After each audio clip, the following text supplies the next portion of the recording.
1.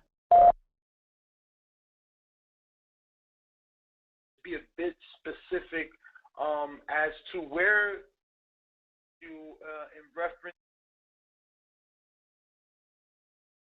Theboxingvoice.com is brought to you by El Camino Electrical Services. El Camino Electric has over 15 years of commercial experience with startup companies, work consisting of design build, clean room fabrications, lithography labs, test labs, special tools, and equipment installs. El Camino Electrical specializes in the install of EVC from the start of the project to the finish. El Camino Electrical Services is an established commercial electrical contractor with the ability and experience to carry out industrial and commercial work. Services include design build, electric vehicle supply equipment infrastructure, semiconductor fabrication clean rooms, special equipment and tools, startup companies, turnkey installation, electrical vehicle supply equipment infrastructure. So head over to ElCaminoElectricalServices.com for all your electrical needs.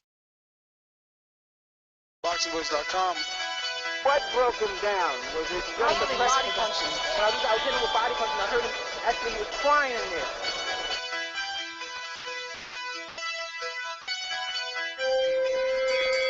You're saying that Biggs was crying when you hit him? Yes. When did that happen? And perhaps the fourth round on. Boxingvoice.com. So that you knew you had him by that time. Absolutely. I knew you were tough and you took those punches. Danny Production.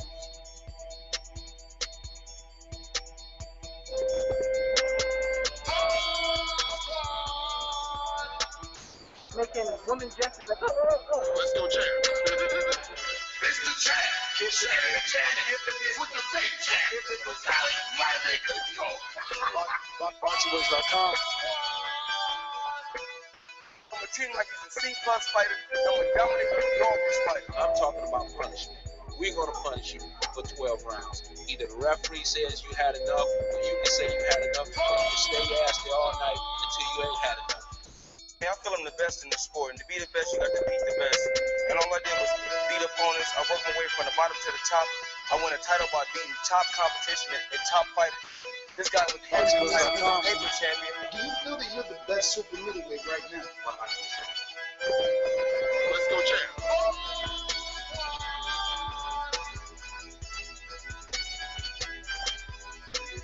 He can bring the pressure. He can box. I'm a true champion. I'm willing to go to his turf in Atlantic City. I'm a step on him. I'm a crusher. Y'all can mark my word to this. I'm a crusher. He's a C-plus fighter. I'm an A-plus fighter. Come Saturday night next week, all the fans tuning in because I'm going to dominate. This guy is flat footy, swing ball. I'm not worried about who his trainer is because his trainer can't get in there and fight for him. Boxingvoice.com.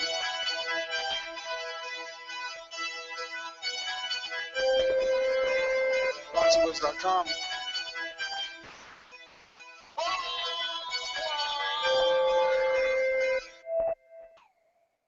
Yes, welcome back, ladies and gentlemen, to another spontaneous edition of The Boxing Voice. So when you're on that treadmill, or you're hitting that bike ride like me, or you're just sitting on your couch being fat, right? And you put your headphones in, you see there's another episode, you remember we were here for you. So head on over to theboxingvoice.com, share this episode, like this episode. If you're watching on YouTube, remember the thumbs up, right? Because guess what? It's a spontaneous episode, right? So let's head on over to my co-host really quick. What's up, man? Yeah, I just want to say I saw the fight too. Stay focused, stay working my dad. I saw the fight too. If you come to fight, I'm going to have to look for it, man. I saw the fight too. I think you're accurate. Yes, I'm here on this spontaneous show, and I'm going to do it again. Whether it's the right way or the wrong way, you're going to learn from it. So if you on that treadmill, as Ness said, pick up that pace. And if you're sitting on your couch, get your ass up and let's go to work. It's fight night on the Boxing Voice, people. Let's take it to the UK. Wing it. Wing it.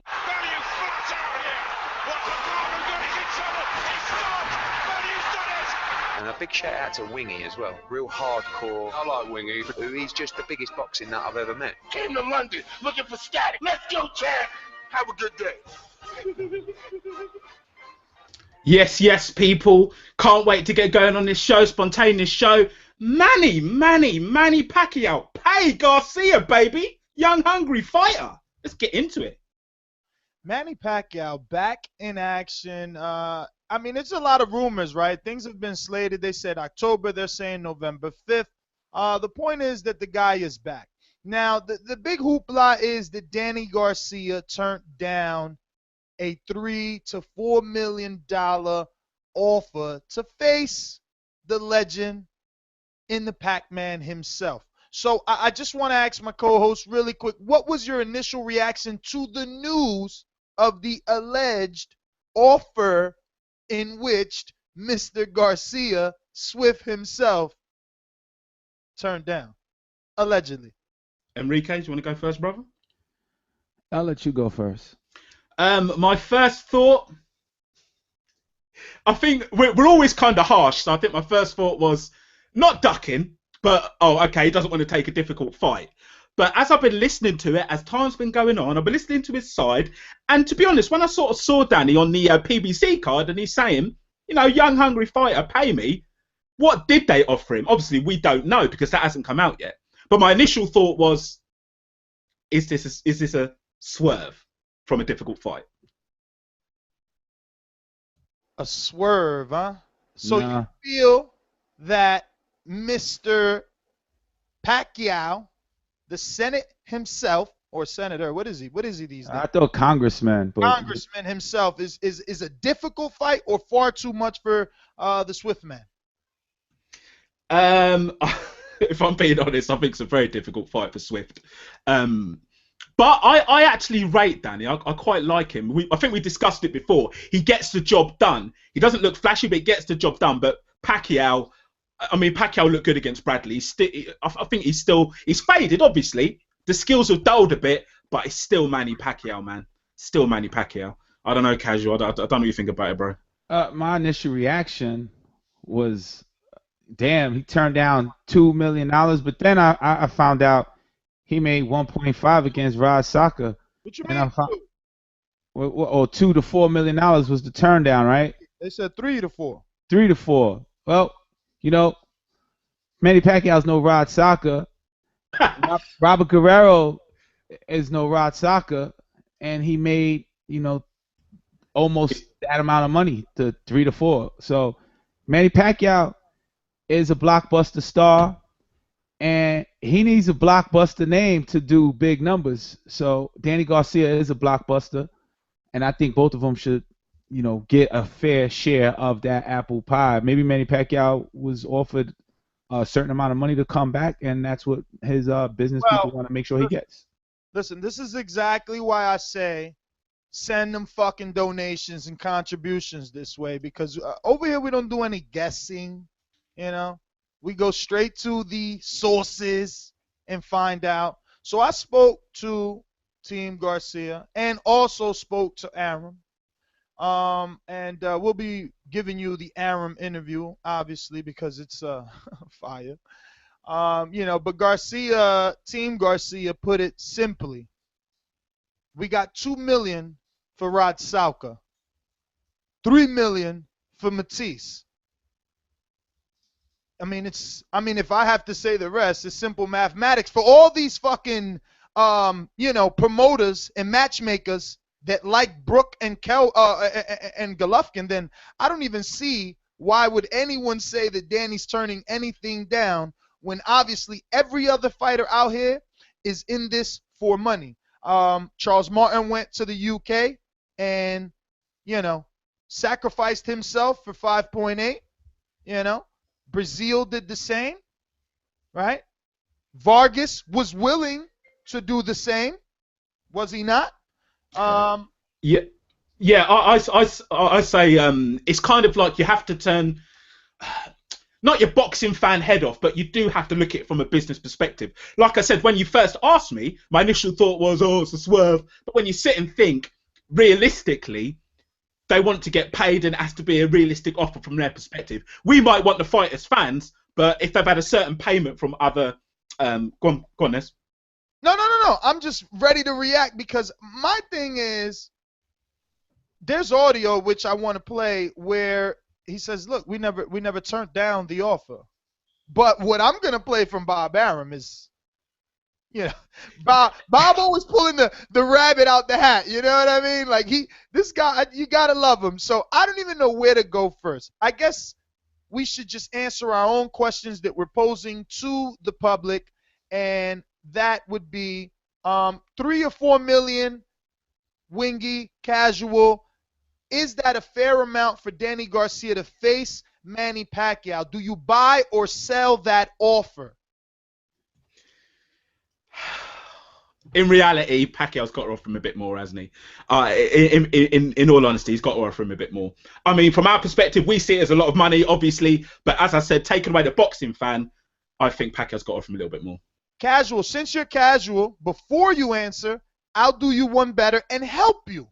Go ahead. Timothy Bradley, when he was undefeated, the first time that he fought Manny Pacquiao, he got $6 million to fight Manny Pacquiao. Now, one could argue that Timothy Bradley and Timothy Bradley and Danny Garcia at 140 have similar resumes, meaning they went through the gauntlet or were or considered the man in that division. At 147, yeah, Danny hasn't done much other than win the vacant title. But, again, you have to put him in perspective with Timothy Bradley when he first signed the Top Rank, got the Casamayor fight, which was like $1 million, then got the Manny Pacquiao fight, which was like $6 million. And there's others, right? I mean, the money that goes around for this level is kind of different. Right. I'm going to say this, right? It is a pay-per-view match. Danny Garcia will be part of that attraction. If not 40% of the attraction, he is probably in the low 50s or maybe even higher than Manny's turnout. I think he's worth more than $4 million. He's probably like an $8 million fighter right now against Manny Pacquiao. I don't know about $8 million, you know what I'm saying? That's a lot of money, and that's a lot of pay-per-views you got to sell and tickets. Now, there's no doubt in my mind that a fight with Garcia in Vegas sells out. 16,000, that's nothing. Danny's doing 12, 13. He holds the record in Barkley for like 13,150. And with Pacquiao in Vegas, please, that's nothing. But is this a mega fight? I say it's a mega fight because, as you were saying then, with Danny Garcia's resume at 147, I don't know if a lot of people do this or not. I suspect they don't. But I actually kind of include his 140 resume. Even though it's 140, he's still fought very good, solid fighters. So when he's gone up to 147, I still kind of carry that resume with me. So taking that into your question, I do see it as a mega fight. Garcia is very, very popular. Obviously, Pacquiao's a superstar. And I do think, as I said, he should get a little bit more, Garcia. But, you always feel a bit uncomfortable saying it because as a boxing fan, you just want the fight. But as I said, sitting back, he should get a bit more. And, yes, I do think it's a mega fight. What about you, Casual? To me, no, it's not a mega fight, but it's going to be a big payday. I don't know. It should be a big payday because it is a risky fight for Danny Garcia, as it is for Manny Pacquiao. He's older. He's more diminished. I think he's not caring too much about boxing. His heart is not 100% in there. And I think the money is what's driving him to this fight, where Danny Garcia sees the future and he doesn't want to get hurt for $2 million when he walked away as a winner and not unhurt for $2 million already, or $4 million or $3 million. So I think $8 million, 6 to 8 is a decent offer.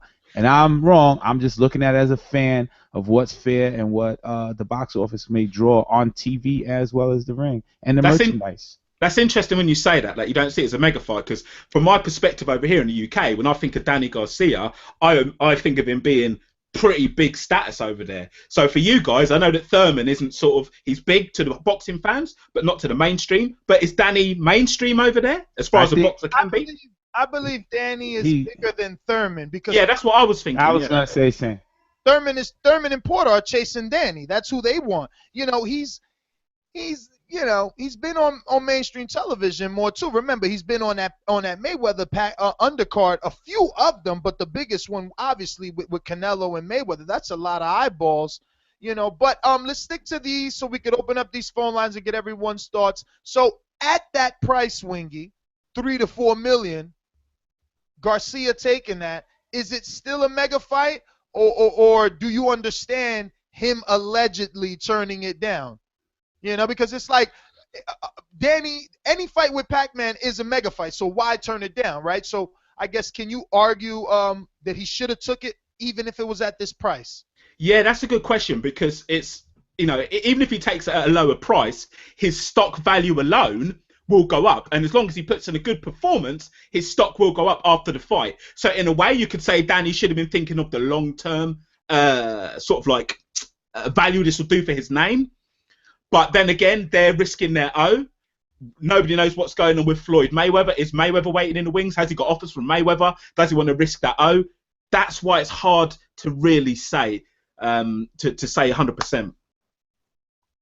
Well, ever since these alleged Pacquiao rumors with Garcia, there have been 2 or 3 articles floating around about alleged Mayweather returns, and that's why Danny didn't take it.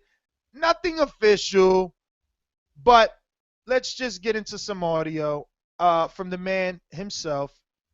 Never been a lame-o. I ain't turned it down. They offered me something, I offered something back. Okay.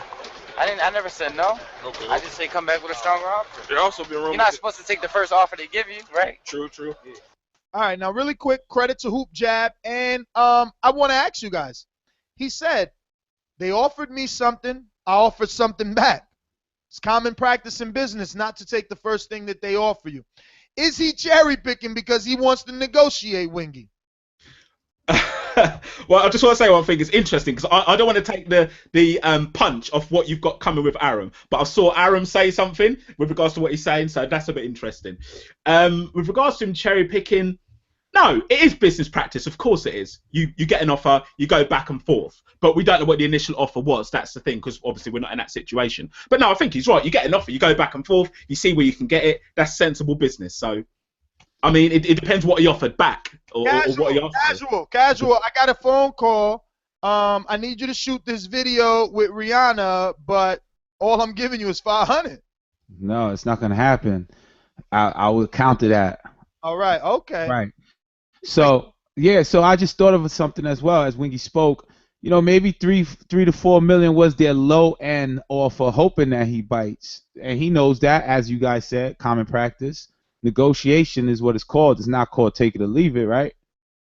Well, it should be a negotiation, but according to some insane fans, Danny hasn't done nothing. He's lost a couple of fights. He's a shit fighter anyway. He should have took that because he'll never get another offer like that because he never made this type of money. But that's the guys that don't know that obviously he made $3 million for Matisse and $2 million for Sauka. He's making that type of money. How much you think, Wingy, he's going to get to fight Berto? Off the top of my head, I'd say probably 2.5 to 3. Would you say that? Would you agree with that? Damn, I don't think Andre Ward. I don't think Andre Ward. I mean, if they're giving Thurman 1.4 casual and Sean 1 million, I don't know. Don't forget, Berto's got that. Even though he lost to Mayweather, he's still got that little bit of a pushing profile. I was gonna say both of them. I agree, but does that raise Danny's purse because Berto's the one coming off a pay-per-view? It's Berto coming off a pay-per-view loss. It's not Danny coming off a pay-per-view. Danny hasn't. Good question. Casual, go ahead, because you keep trying to interrupt instead of hearing the fucking question, jab face. Listen, knockout lip, right? I thought we would talk about the stock of the fighter, so that's what I wanted to say. His stock is bigger than Berto's, right? So he should get the A side, and maybe that fight is like a 2.5, which is arguable though. It's arguable. Like Berto's been eating filet mignon for a long time, man. He's been getting 1.2 million to fight Freddie Hernandez like 20 years ago on HBO. And he got the pay-per-view. He got the Mayweather fight. Heyman decided to give it to him. But Matisse versus Danny Garcia was a way much more exciting fight on the pay-per-view. Listen to me, fams. Exciting ain't got nothing to do in the business room. Danny had to fight for that fight, whereas Berto, he went out with Mayweather on his last hurrah, and that fight, that matchup didn't excite the audience as Matisse Garcia, and those conversations go to the business room, as you said, quote unquote. Man, we ain't arguing that. I'm moving on with that, okay? How about, was the network the major hurdle in this? Because obviously Garcia being with Heyman and or on all these national television networks like NBC and Spike. Well, I don't think he's been on Spike yet, but he was on NBC and Fox, right? He's been on all the big ones. So, and obviously I'm pretty sure Showtime is invested. They did the Malignaggi fight back then, right? Could the network been a hurdle? Short answer for me with this one. I don't think so. Mainly because there's already talks going back and forth. Even if they're small, we're already hearing Arum saying certain things. We're already hearing Garcia saying certain things, and allegedly Garcia's dad, who's turned down certain offers. So at no point has anybody said this can't happen at the moment. There's network issues, blah blah blah. Do you get what I'm saying? That seems to have been already sort of not overcome, but that doesn't seem to be the issue for me. I don't know what you think, Casual. What about you, Casual? The networks being a role in a hurdle, I didn't even think about it. I just think they want to see the fight. No, I didn't think about it. I don't think they are the hurdle. I think it's the business, then it's the network. Yeah, so do I, yeah. All right, so wrapping up everything so we can jump out to these phone lines. Remember, Skype us for you international callers. We're loving all these callers calling from all these countries, so please Skype us at Nestor Gibbs or the Boxing Voice. And remember, the number to call in is 646-478-3068. Press 1 just one time. You better not duck me, son. You better not duck me, son. I love that. Casual. Pacquiao, Garcia. Who you picking? Oh, early? I'm gonna say. Woo! Yeah, I'm not gonna go against the Puerto Rican. So I'm gonna say Danny Garcia. Wingy, you're up. I gotta go Pacquiao. Damn. Gotta go Pacquiao. Damn, homie. Because I'm trying to stay off the ropes. I was about to break it down and give you all that, but I thought, no, let's do it. I'm staying off the ropes, so. Okay. I do my best, but my best wasn't good enough. I'll say at this point, it's a bit of a closer fight for Danny than in the past. I think that in the past, maybe Pacquiao would have really darted in and out on Danny, similar to like Miguel Cotto, but still in all, I think that man, I don't, Pacquiao is Pacquiao, right? Pacquiao is Pacquiao. As you can see, Casual has an authentic ring TV belt. I know you never touched one, but TV, just like the one Danny Garcia walks in the ring with.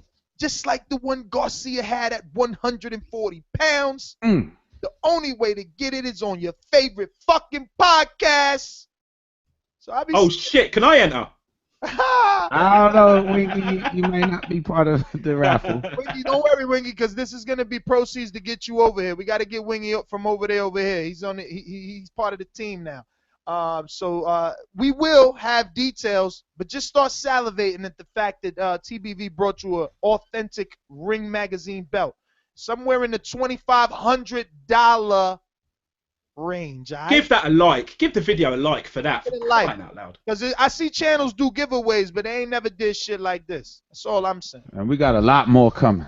That's all. Yeah, we got big things coming. They really are. I mean, thank the Lord. All right.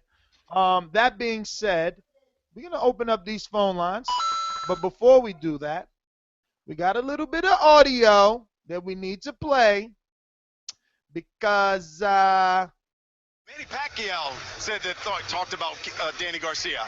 Any truth to that? You guys fighting? Well, I heard a little something that he wants to fight. Let's make the fight happen. But Manny, pay me, baby. These young fighters gotta eat too. Your time is almost up. These young fighters need to eat too. Pay me. As the fans want to see the fight, pay me, Manny. Let's make it happen. There you go. Hey, how you doing, Bob? I just wanted to ask you in reference to the Manny Pacquiao and Danny Garcia rumors. I know that you turned them down, but if you could just be a bit specific as to where Team Garcia would have gotten these rumors that an offer was sent across to them.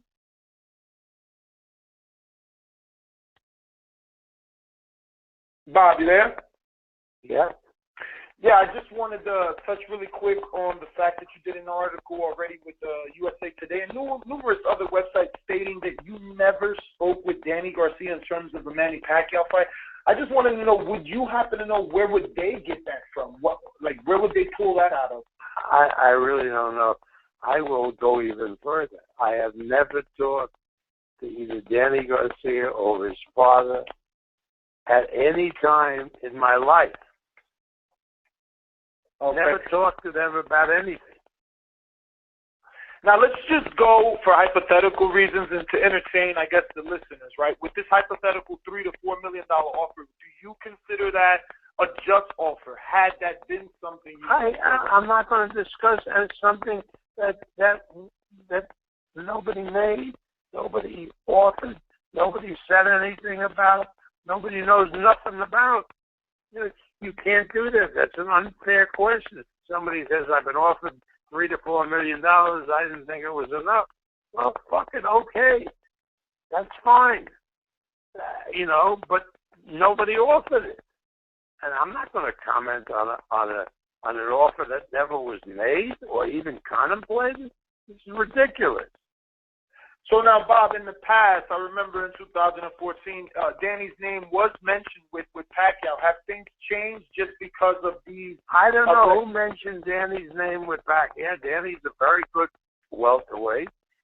The name could have come up, but nobody's ever talked to Danny Garcia about a fight with Pacquiao. And nobody, meaning me, I talked to Al Heyman about a fight with Rona and Pacquiao, and nobody ever mentioned Danny Garcia. Do you gather that, with the, I guess, the uproar of the media that maybe Danny is a viable name, or at this moment you don't think that's the right route? No, I mean, I'm not even going to address it. It's a non-starter. That's not the way to start a negotiation. If he wanted a fight with Pacquiao, he should have called Al up and had Al call me or called me up directly. Now, Bob, last question. I know you're busy. It's a big pay-per-view weekend for you. Can you just explain how things like that work? For instance, Pacquiao's the A side. So should B side submit offers to Pacquiao, or does Pacquiao submit offers to who he wants to fight? No, B side should either call their manager, who could then contact me as the promoter, or they should contact me directly, because I'm the one that's paying everybody. Not A side, B side. I'm the fucking, where do you think the money is coming from? The money's coming from my pocket, which I hope to get back from the pay-per-view, from the gate, but it's coming out of my pocket. This is not a Showtime financing it. It's not HBO financing it. This is me. This is Top Rank financing it. So they got to start with the guy who's putting up the fucking money. Absolutely. Bob, are we in a different time now? I read a quote where you said Jesse Vargas is more realistic. He understands that pay-per-view numbers aren't the same, and neither is going to be the purse. Are we in a different time? Are we moving away from the pay-per-view model? Well, no, but the pay-per-view has not done as well recently as it did a number of years ago. People are not buying the pay-per-view in the same numbers as they did before. Now, that could change, but that's the reality at the current time. And I'm assuming Crawford postal winner would be the best option for Bob Arum, Top Rank, and Pacquiao, you know, because obviously. Well, everybody, you know, that would be. There's no question that the winner of the Crawford Postal fight would be a very attractive fight with Manny Pacquiao. No question about it. Well, Bob, don't want to take no more of your time. Thank you so much. Boxing Voice always appreciates it. Best of luck. Yeah, very welcome. Thanks. Thank you. All right, well, there you have it. Exclusively from TBV. Beautiful, For beautiful. you guys, the listeners, because over here, we don't just get in front of cameras and fucking put pictures and talk shit about people. We actually call the people. You know, I'm very sensitive. I actually went looking some of the stuff that people write, and it's just funny because I still call Bob, even though I say, hey man, I don't like the fights that he puts on. He still answers the phone. You know, and for all you haters out there that love Golovkin so much and his nuts are hanging from the back of your neck, you know, Lawfer still loves me too. I could call him right now and have him on the show too. You know, I'm actually your favorite promoter's favorite fucking interviewer. That being said, there was never a fucking offer. So what's really going on? According to Bob, there was never an offer. So what's really going on now? Man, that threw a spanner in the works, man, listening to that. I mean, the first thing that I think of, no offense, Bob, if you're listening, brother, I respect my elders, but the first thing I think of is Bob Arum saying, you know, I was lying yesterday, today I'm telling the truth, so I don't know. Somebody is clearly lying here. I'm not sure who I suspect that is.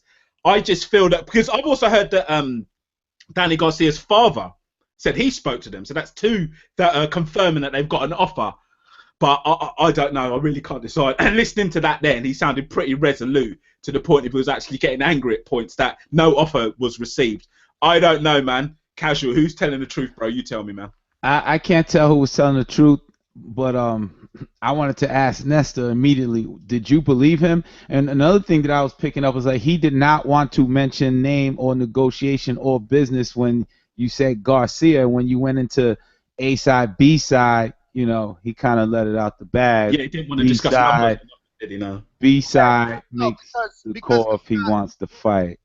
Because he's not fucking Canelo Alvarez, you know, a wet behind the ears, young kid, whatever year it was, where he fucking said in some article that he'd fight Mayweather at 152.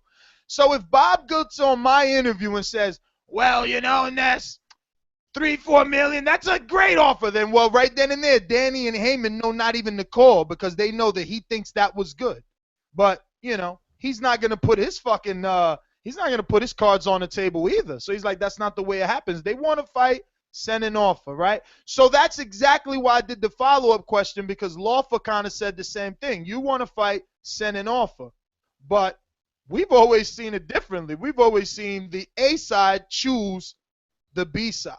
By the way, they were great questions. They were really good questions. Carry on, man.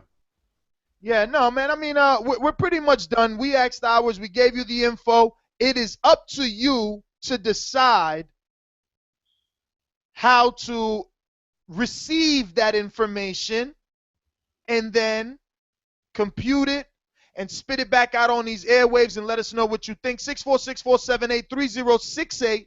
Your favorite podcast is here again.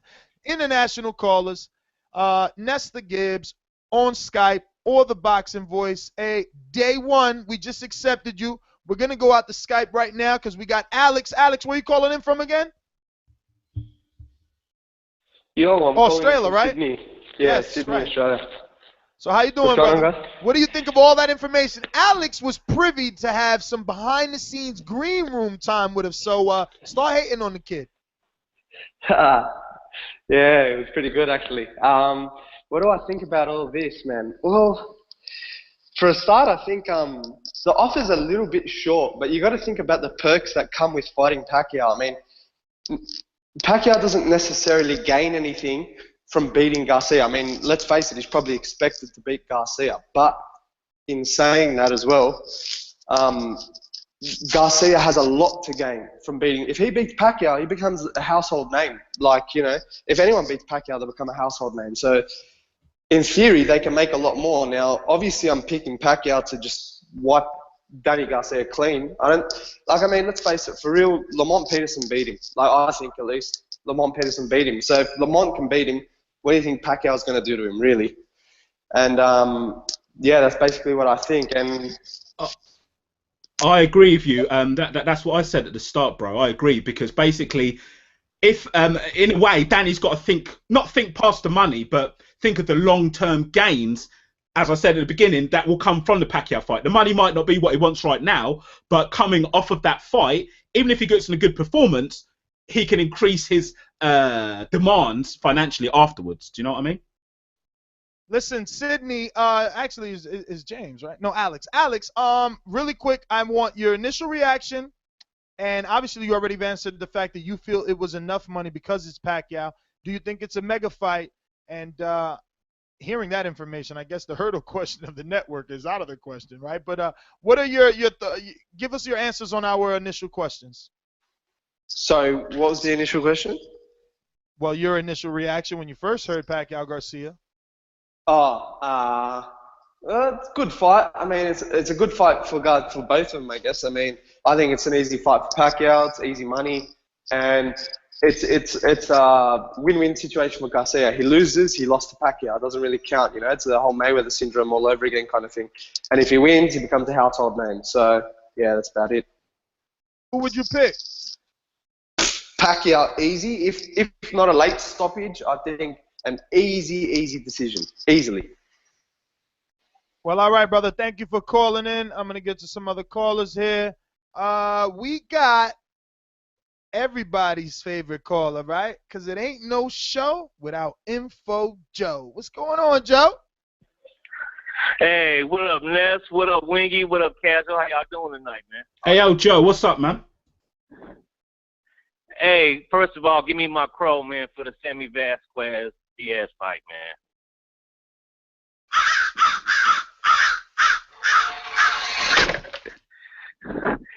All right.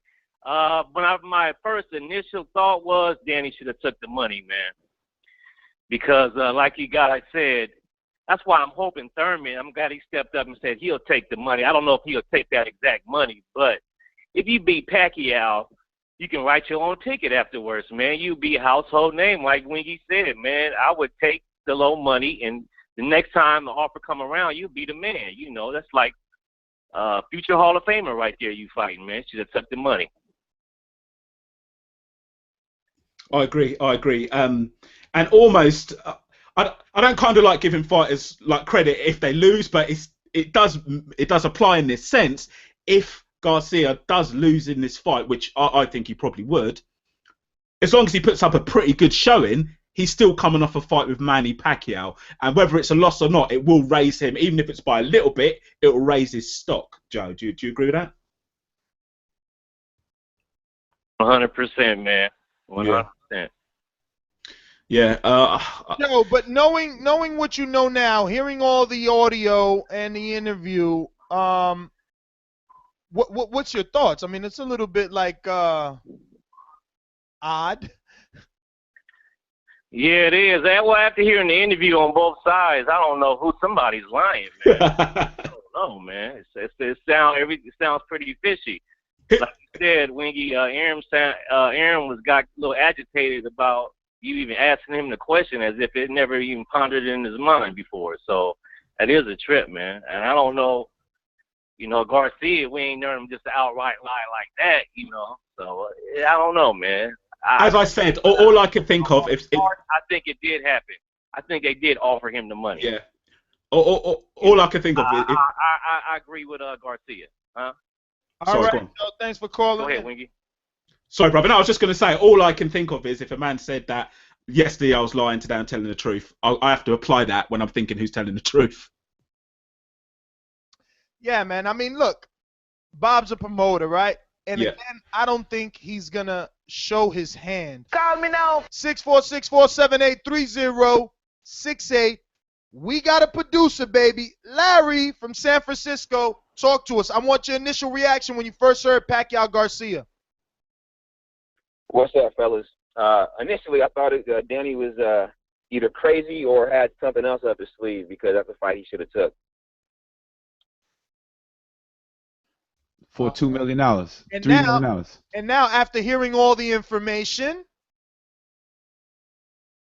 Well, I'm not confident we heard all the information. I think an offer was made. I don't think it behooves Bob Arum to be honest about that. So I'm still going to roll with there was some kind of offer some way. Larry, but that's fine. I'm not saying that the offer wasn't there. What I'm saying is there still is audio of Danny saying that there was an offer, one that he felt he needed to counter.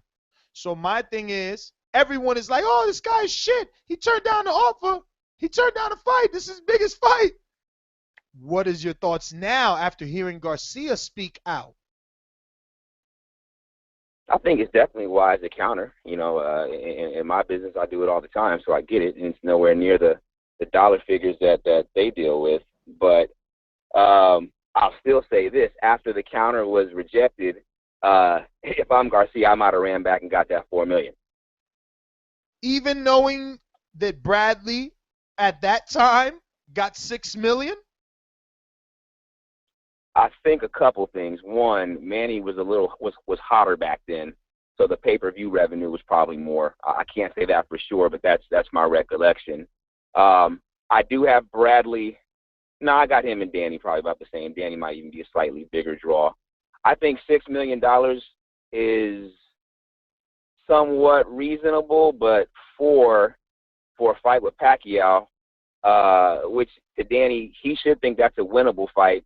That's a fight he's got to take. He takes that fight, he wins that fight, then he's set up for money down the line. And $4 million is dang near twice as much as he's ever made in any other fight. So I don't think it's a good move to pass that up.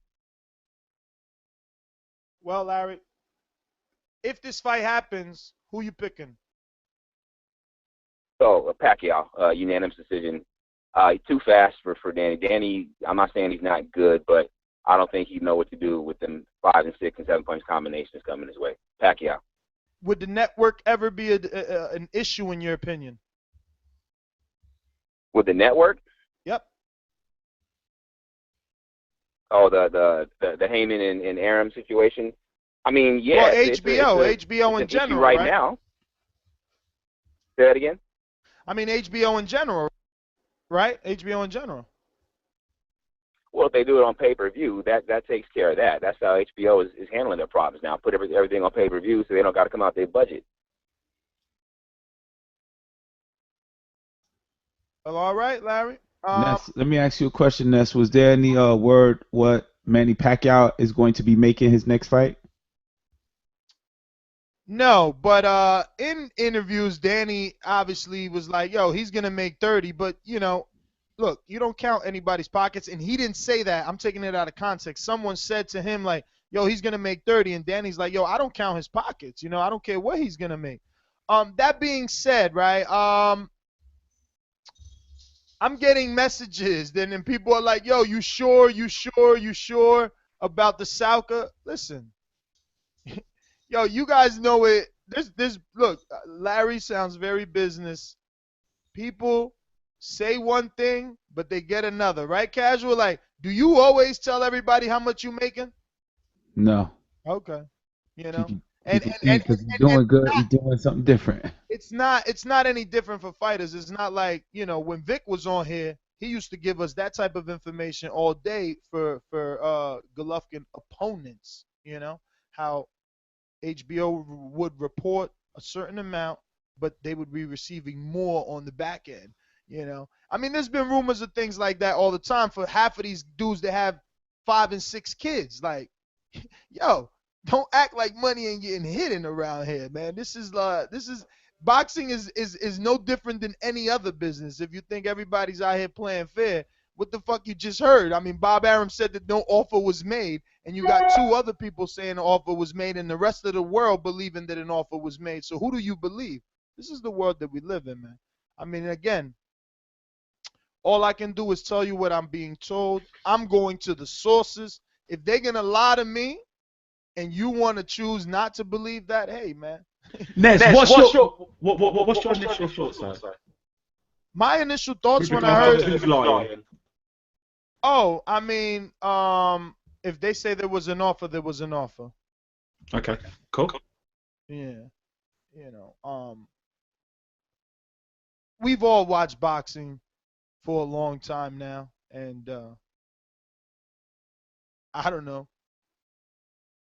There's more stories on one party being more dishonest than the other is all I can say. Very politically well put. It's all I really can say. That being said, if you're enjoying this show, hit that thumbs up button. Share it on your social media. Tell a friend to tell a friend. Amazon link. We got Victor, the truck driver. Let's see if his windows are down, but his horn is on. I'm glad he's got enough. I ain't driving. Damn, how you not driving and your phone sound like that? It's nuts. You using the Bluetooth inside the Mini Cooper? Hey, nah, man. Hey, you know what? I'm not driving, man. What's going on, not Victor? Driving. I'm parked, man, but I'm in a Hawk, man. The Mini Cooper, baby. No. I'm driving my truck. My truck, baby. Damn, that ain't no truck. That's a pickup truck. That ain't no truck. You need like a burn. That sound like an Isuzu. It's a small truck, man. Yo, that was like a Civic horn, yo. Yeah, that's a class. It's a class C, man. I pick up shots and biohazard containers, man. So nice. I'm not. Hey, you got the hazmat. You got the hazmat endorsement, huh? Yeah, right. Yeah. You counting the Mayweather checks over there. You counting? I better see a Victor donation. I swear, counting the Mayweather check. Hazmat endorsement. I'm not Danny. Hey, I don't care. I'm not Danny Garcia. I'm counting your pockets. No, I'm joking. I'm joking, Victor. I donated already, brother. And I make good money, man. So. Thank you. Thanks for donating, man. Thanks for donating. Love you for it, Victor. Yeah. Hey, man, you know what? I think this is a good fight, man. I think this is a mega fight, man. Undefeated Danny Garcia versus Pacquiao, man. That's a mega fight, baby. I mean, I love it, man. I don't know what to believe, man. I don't know if about the money and all that stuff, man, and whatever, but. Danny Garcia, man, he wants to hold up, man. He wants to make more money. He's smart, man. That's good of him, man. All right, Victor, let me guide you. Let me guide you through this one. If it does happen, who you picking? I think Pacquiao will take it. I think Pacquiao will knock him out. Is it a mega fight in your opinion? I think it's a big fight, in my opinion. Is it a mega fight? Mega fight. I think it's a mega fight. I think it's a fucking mega fight, baby. Hey, what determines it a mega fight? What determines that being a mega fight, Ness? What's the result for it to be a mega fight? Shit, it would have to be pay-per-view numbers, really, man. I mean, in the end, it's the mega fight. And not really, right? Because when Mayweather, Victor, thank you for calling in. We're gonna get to some other callers. It's gonna be a short show. We're gonna get to everybody briefly and quickly. I mean, look it when Canelo Mayweather happened, you knew that shit was a mega fight. Dude, they shut down New York City. They did 11, even though they canceled one, and it ended up being 10-city press tour. That hasn't even happened again. I'm waiting for that to happen again. That's Floyd, though, man. That's your boy money. Yeah, that costs a lot of money, too. But that was also Canelo. And it worked. Bro. Oh yeah. No. Yeah. My thing, they seen it work. They got 2.4 mil, or 2.2 mil. Like, why don't they push fights that way? They need to take fighters to every city, promote every fight city at least, not fight city, but at least fight state, right? Like, fucking go to Texas, go to New York, go to London if you got to. Promote the fight, man. Not only the big fight, but all fights, because how else is the sport gonna live? But that's when you knew it was a mega fight. Now, like Crawford Postal, I'm sorry, I love Crawford. I know, he might not believe it and shit, but I love him. I've been fucking, man, that's fucked up. When I seen him on HBO with the little bit, I'm like, man, that's when I was telling everybody he was hot, you know? And but this is not a mega fight. You know, I hope they do big numbers because we need.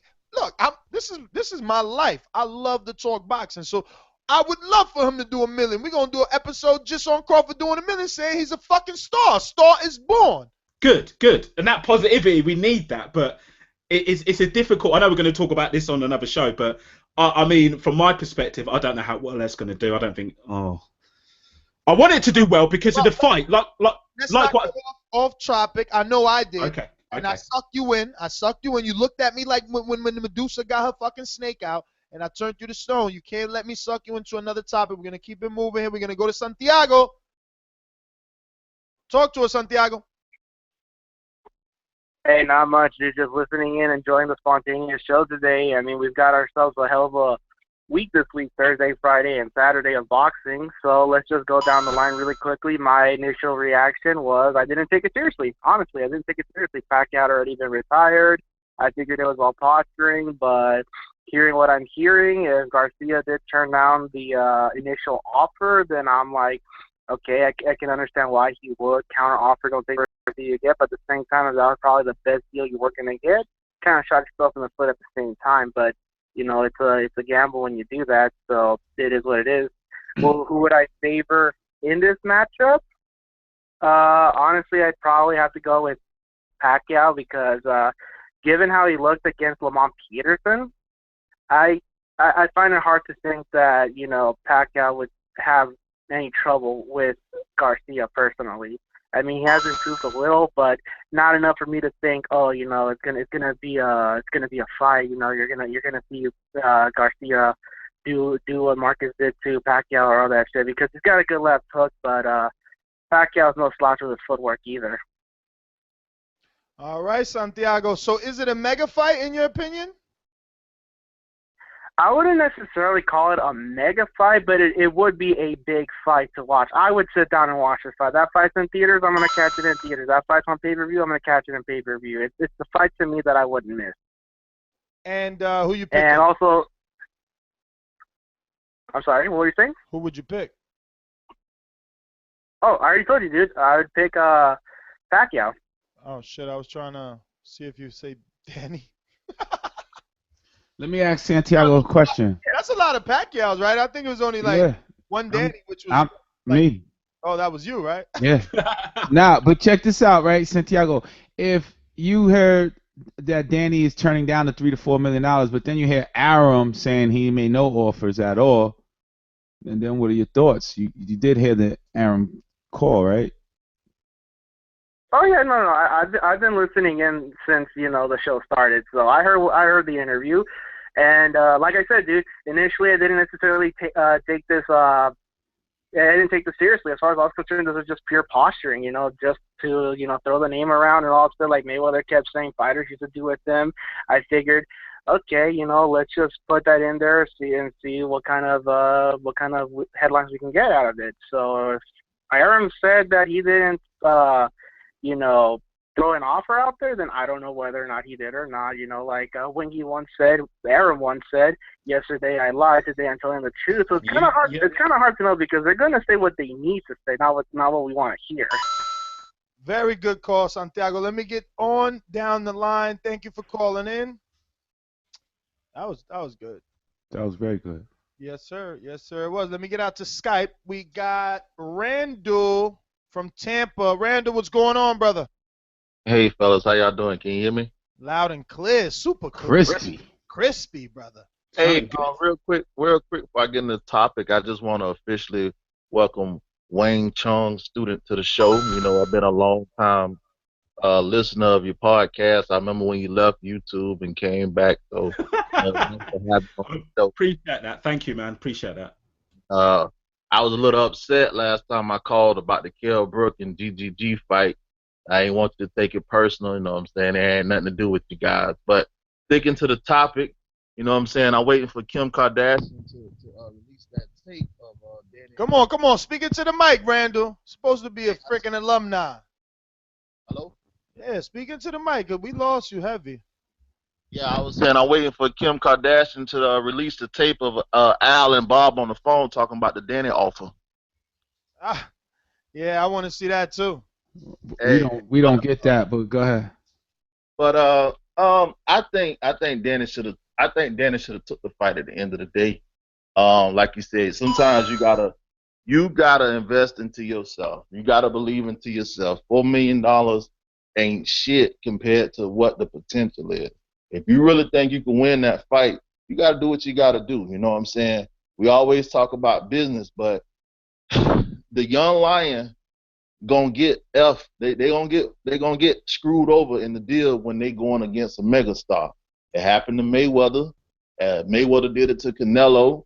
I mean, it is what it is. You know, you're gonna get screwed, but it's the potential. If you can beat the man, you the new man. Danny already got a name. Danny already got a name, but think about what Danny would be if he was to pull that upset. Yeah. Randall, what was your initial reaction when you first heard about the fight? Well, you know, it's kind of hard to believe anything Bob Arum say. I mean, he lied with a smile on your face. I mean, Bob Bob, boy, he tells some real good lies, but and don't even blink an eye with it. But so you got to take that shit with a grain of salt. Yeah, it was probably an offer. It was probably something offered. Just like he was saying, he trying to build up Crawford. Not talking about Crawford as a potential. Crawford ain't no potential. Kant's already exposed that lie a couple of weeks ago. So, you know what I'm saying? Bob just be lying his ass off. Y'all know that. You know what I'm saying? Ain't no way to sugarcoat it. Y'all know it. Motherfuckers. All right, Randall. Well, thanks for calling in, brother. We're going to get to some other calls. Good boy. Good boy. Good boy. We got David Thomas from Uruguay. How you doing, guys? You good? What's going on? David, my mate, what's going on? How you doing, Wingy? Rep in the UK, 24/7. Go on, David. So, how's it going tonight? Everything good? Uruguay represente. Yo, what was your Skype callers coming in crispy cream? Like, That's damn. it. That's it. I had to sort it out last time. From last time, you know, it was bad. You know, you were complaining. Oh, you sound great now. So what's on your mind? I'm not what's on your mind, actually. What was your initial reaction when you heard about Danny Garcia, Manny Pacquiao, and the fact that he actually turned down a $3 to $4 million offer? Well, I thought brilliant at first. You know, I was really happy that, you know, because those are the sorts of fights that should be made all the time. I got a bit emotional. I had a bit of a cry. And then I saw that that they turned it down. And then I was sort of a bit pissed off at first. I probably had an initial reaction like most people would, you know, oh, it's typical, it's happened again. But then I was looking at his last fight purses, and obviously I've got them up here, and obviously these are just alleged purses. But, you know, the Malignaggi fight, which was, for me, a non-fight, obviously he was just moving up to 147, so, you know, it was like a test fight. He got 1.25 for that fight. The Guerrero fight, where he barely got out of second gear, you know, that was such an easy fight for him. He got 1.5. So at the same time, you know, I think it's really the promoters who really need to look at what they're giving fighters for certain fights, because you can't ask him to have two easy fights, you know, where he barely broke a sweat in either of those fights, and then ask him for those 2 fights worth of money to go and have a dangerous fight against Pacquiao where he could potentially lose. And obviously a loss means way too much in boxing now. It means, you know, it means your career's over if you get 1 or 2 losses, even if you've got 34 wins, 35 wins. So, you know, I think that's what they really need to look at rather than whether the boxer's accepting or not accepting. Good call. Hey, let me ask all you guys a question, right? Once upon a time, Canelo Alvarez never sold a pay-per-view. Then Mayweather said, let's dance. What was different at that moment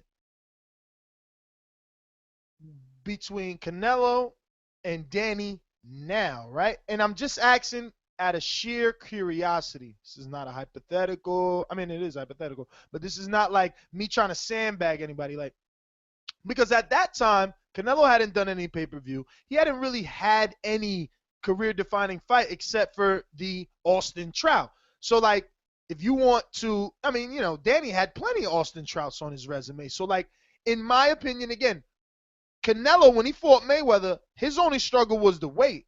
Mayweather paid him right. They did a big fight. There was plenty of back numbers, backside on the pay-per-view for the both of them. Those guys did well, right? So my thing is, why can't they come into an offer with Danny in the same? Because at this point, I mean, who else is at that level? Other than Broner, right? Because even Broner with the losses, and we can't even say him. His numbers have decreased where at least Danny's still in the millions, right? Because Broner he went back to Showtime because he was doing bad. Danny stood on network TV. Broner did 600,000, I think it was with Theo Payne, right? So again, that is my question. What is the difference between Canelo when Mayweather said, all right, let's do it? Because now Pacquiao's saying, let's do it. Like, what's the difference? Why can't you pluck this undefeated fighter out and treat him the same way that Canelo was treated? David, you go. I would agree with that, to be honest. I mean, I think if Mayweather was to come back, it would have to be Thurman or Garcia, really. They're the only two I would want to see him come back to fight.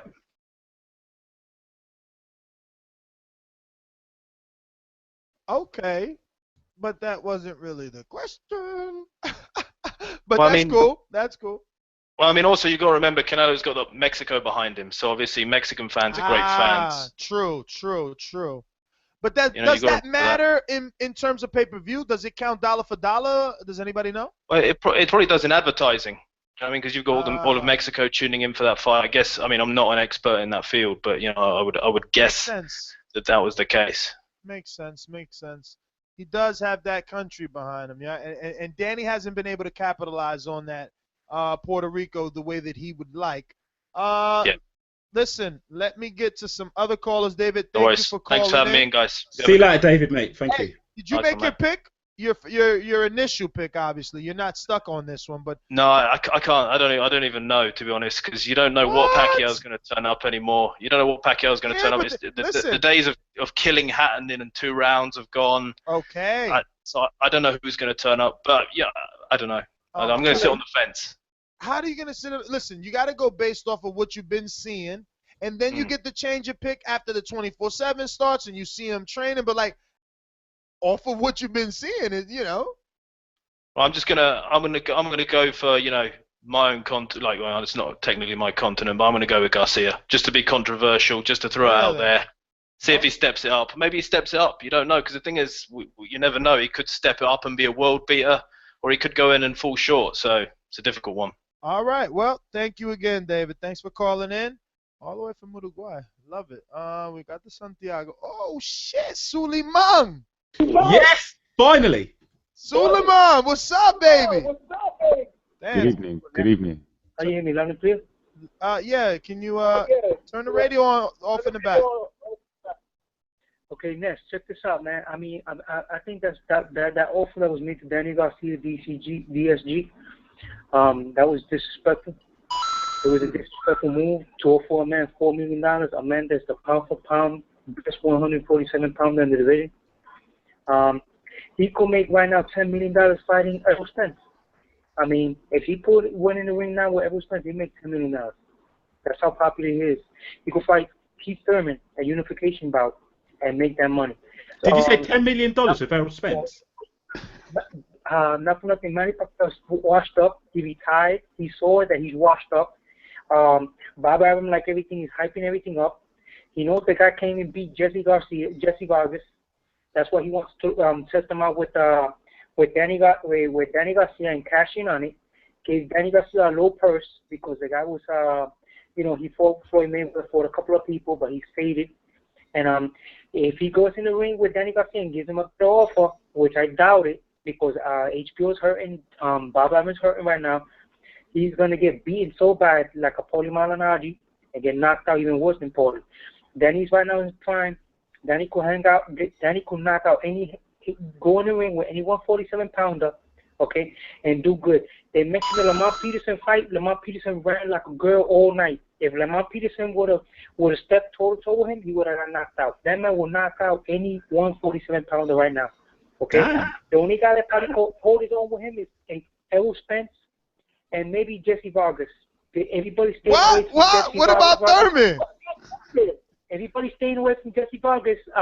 Manny Pacquiao used the punching bag jelly beans for 3 bouts. He never fought nobody that quality. Why he don't fight Jesse Vargas? Because he's gonna get knocked out. That's the fight that should be made. Jesse Vargas against Danny Garcia, unification bout. That's the main fight right now. A unification bout. These title belts gotta be unified. They gotta be unified, and then he could get Floyd Mayweather. That'll be the cash prize right there. Scholar, always coming from a different angle, unexpected, man.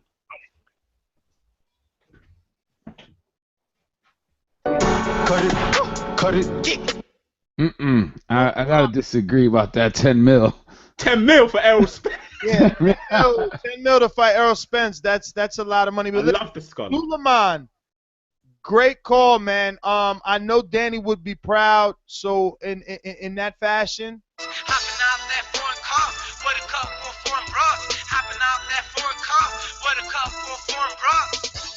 Send you that DSG salute for a great call defending DSG, Suleiman.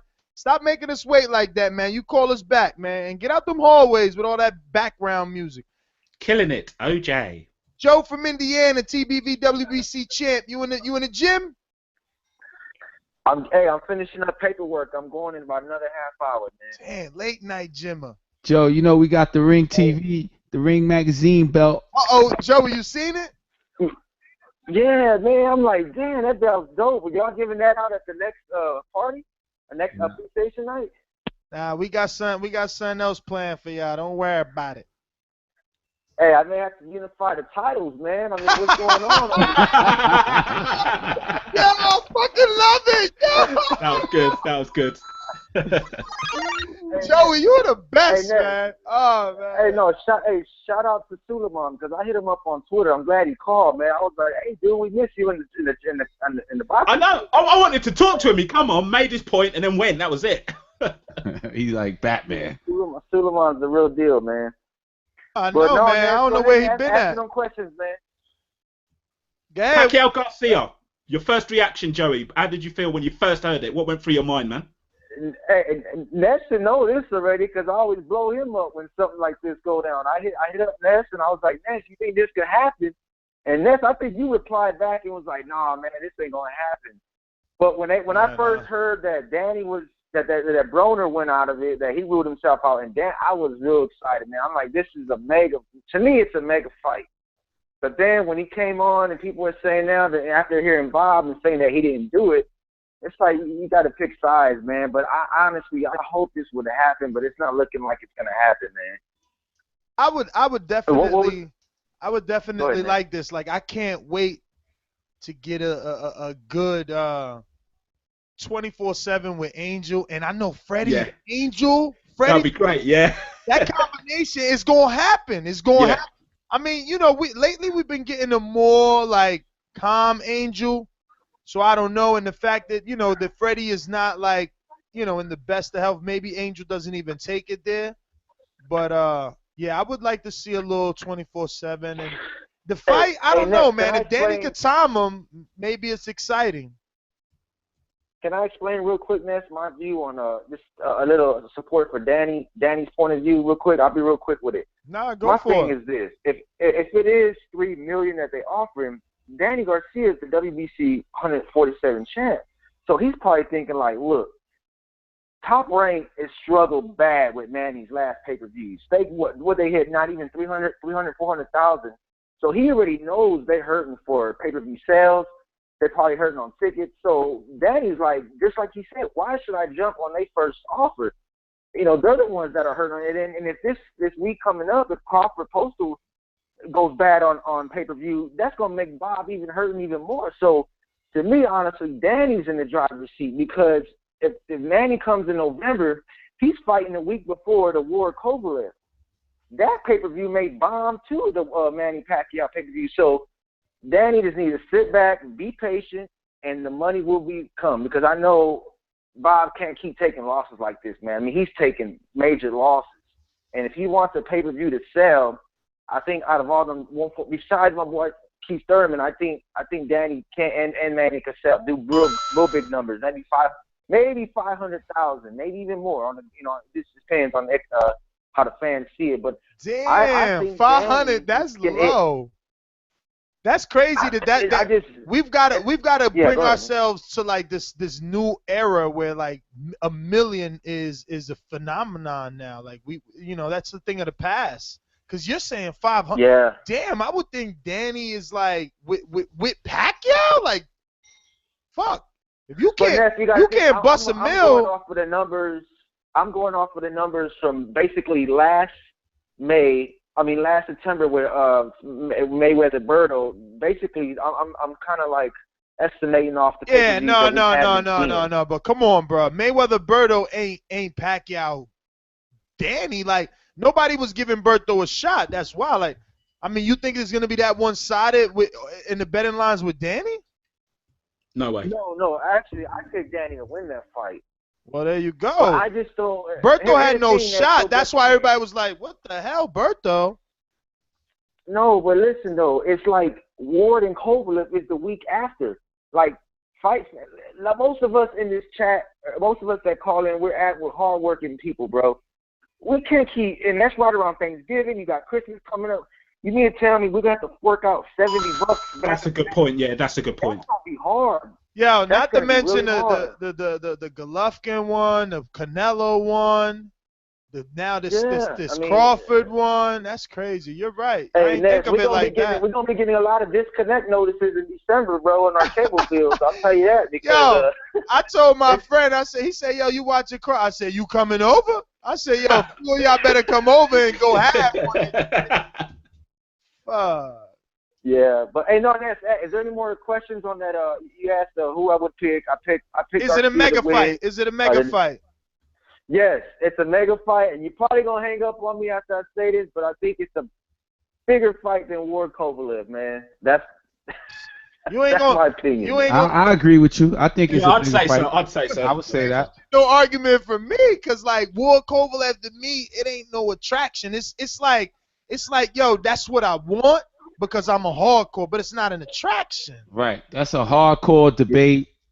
Getting their result. Who's better? I think that Manny finally facing somebody that's not. I mean, yeah, he faced Floyd, but somebody that's not affiliated with Top Rank. I mean, we need that a fresh face, And Danny, I mean, this is a big opportunity for him. I think he can get $8 million, man. I really think that's fair. I think he can. That's what I was saying. Wow, that's that. Now you got it right. 6 to 8. Yeah, you gotta be in the other guy's pocket. How's he getting 30 and I'm getting 3 to 4? Yeah, I know, but that's a lot. That's high, man. That's high. 8. That sounds like a lot. Listen, this ain't the UK, man. We hope it was. Joey, we out of here, baby. Let me see. We got Philadelphia 269. You're up. Who's this? Yo, what's good? It's Rob from Philly. Rob from Philly. I know you riding with Danny Garcia. ROD, Rob, what's going on? Hey, what's going on? What was your initial reaction, man, when you heard about Danny Garcia, Manny Pacquiao, and the fact that he allegedly turned down $3 to $4 million? To me, that sounds like negotiations. I mean, I feel like Bob's lying. I feel like Danny wouldn't lie about that. I feel like Danny turned it down because he still sees a chance of fighting Mayweather. Because he's gonna end up fighting Berto in the upcoming months, whenever.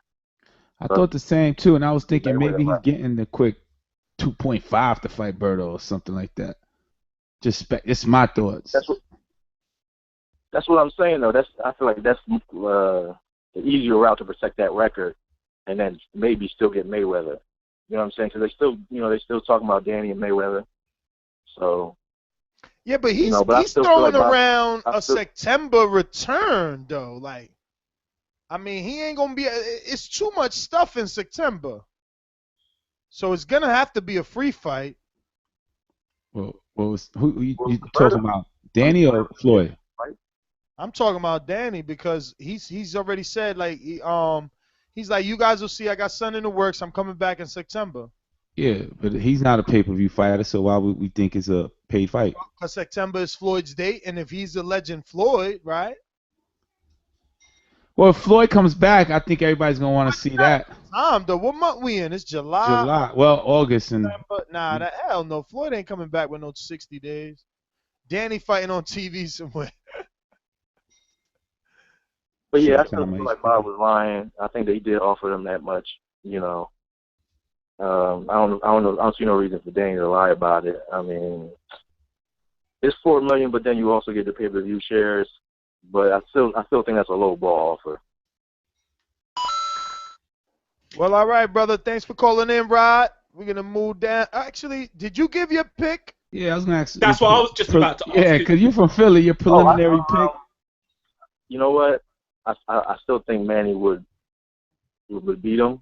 Not, I don't know. It's not by much by decision, but I think Danny can seriously hurt him now. All right, brother. Well, thanks for calling in. I do my best, but my best wasn't good enough.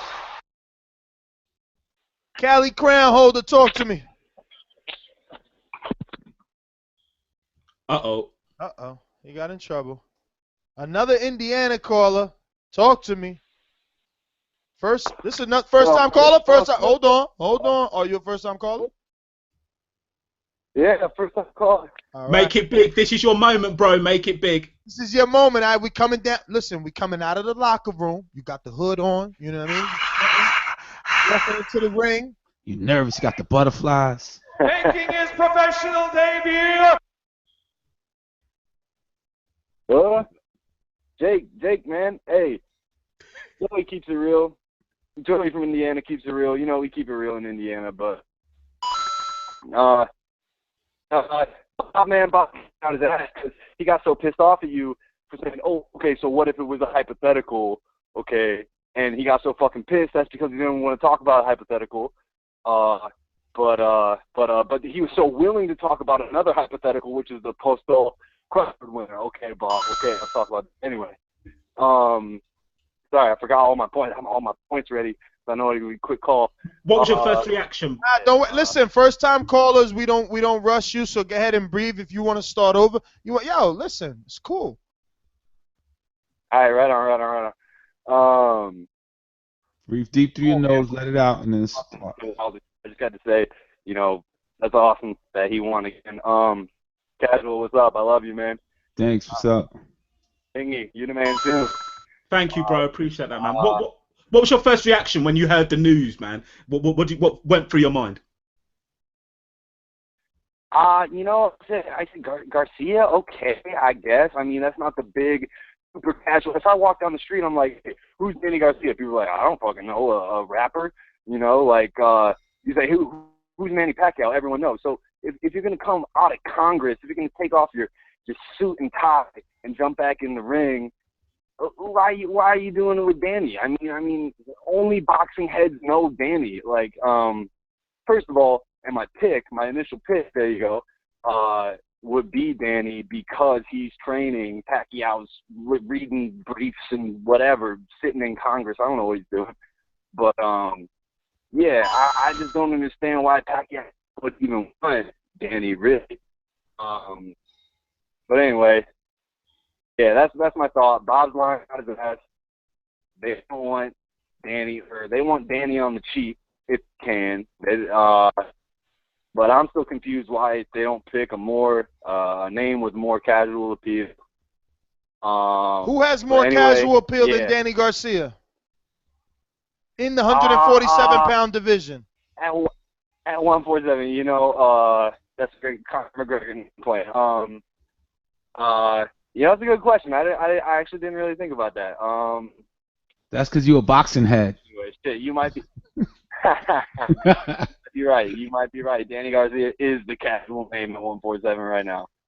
That's what I was thinking. I kind of think of him as like I won't say mainstream, but listen, he's the name all the other fighters are calling out. That's what I was thinking. Yeah. Al Brook called him out. Thurman, Porter. True. Jesse Vargas. True. Jesse Vargas was all on Instagram like, let's do it, Danny. Let's do. I mean, everybody has called. Porter's came from Vegas to New York City on the Paulie fight just to call him out. Remember? I remember. I was there. You know what I mean? Because he was on the PBC on Fox with Guerrero for the big 147 fight of the year. So yeah, you're right. I guess you're right. I'm wrong on that. Danny Garcia is his name. He also opened up the other one, right? Didn't he? I mean, it's been between him and Thurman. That's what it's leading up to. they're gonna have to see each other. They're gonna be the two biggest names in the division on the PBC side. Listen, you said your name was. Hey, hold on. One more point. No, I don't. I'm not. Hey, wait. I'm not getting rid of you. I just want to know your name. Oh, okay. My name is Jake, man. Jake, thanks for calling, Jake. man. All right. Welcome to the show, Jake. Welcome to the show, brother. So I got one more point. Props on the interview with Arum. That was awesome. He was so not down to talk about Garcia, but he was so happy to talk about Bud that he wants the Crawford Postol winner. Of course, it'll be in-house. In-house. You could tell he. Yeah. I mean, listen. What promoter doesn't want in-house? He gets all the money. Eddie Hearn's getting all the money too, ain't he? That's it. All the cash, yeah. Right. I mean, doesn't Eddie get all that that site fee money from Sky Sports for you guys? Yeah. I mean, that's how it is, man. The one's in charge, brother. That's how it is, man. That's why it was funny to me. It was funny to me that Bob also said, like, send me an offer. I guess that's the new thing now. Send me an offer. Tom Lawfer said it. Yeah, Bob said it. I noticed that as well in your interview with Loeffler. You were saying, how can a fighter who's nowhere near HBO, Showtime, they aren't interested in him, how the fuck are they gonna send the offer? Like, yeah, your point when you got flipped out a little bit, but I was laughing my ass off on the Deontay Wilder show. You were talking about, like, how the fuck is a fighter who's nowhere near that network gonna say, hey, put me in that network with your guy? Like, that's the ultimate duck mechanism for you to pick and choose. Like, exactly. I don't know, for the A side to pick and choose. Anyway. But. Jake, I fucking love your call, man. I hope you keep calling in because it'd be easy to get you an intro like Jake from State Farm. Great call, man. Great call, Jake. Hey. As long as we put some Bomb Squad samples in the intro. Bomb Squad! He's my boy. Deontay's my boy. Deontay's my boy. Anyway, you guys do a great job. I love the show. Thank you so much. Peace. Give us thumbs up, man. Give us 5-star review, man. Appreciate it. That's right. Go on iTunes. Drop us that 5-star review. It is very important. That was a great call, man. For a first-time caller, too. Yeah, it's good. Yeah. Wait not to be nervous. Let me get to Class and Bound. What's going on, brother? Hey, what's up, guys? Just heard the news, so I mean, there's lots to talk about this, but I'll make it quick. You're pretty busy, so Pacquiao Garcia. I like the fight. I really do. It's a good fight. I don't think anyone here would complain about seeing it because it'd be a good crossroads fight, I guess, for Danny Garcia and to see what would happen with Pacquiao, like whether or not he would want to continue boxing or he just wants to ride off into the sunset, which I thought he'd do with Timothy Bradley. But I don't know, like the deal, I think, a deal was made, and I feel like Garcia didn't like it. I think he does deserve a little more because of where he's been and how he's been opening up. Maybe 5-6 mil is more fair and more reasonable for him. I don't know what to really make of it. I don't think the fight's really going to happen, but if it does, I'm picking Pacquiao. Like, I mean, I've said this before. Like, it was the same thing when, when people were hyping Bradley or any other fighter, when I was just like, like Pacquiao's a proven world champion. He's a class above all these guys. I would pick him against any 147-pounder unless, he like age caught up with him, which eventually it does.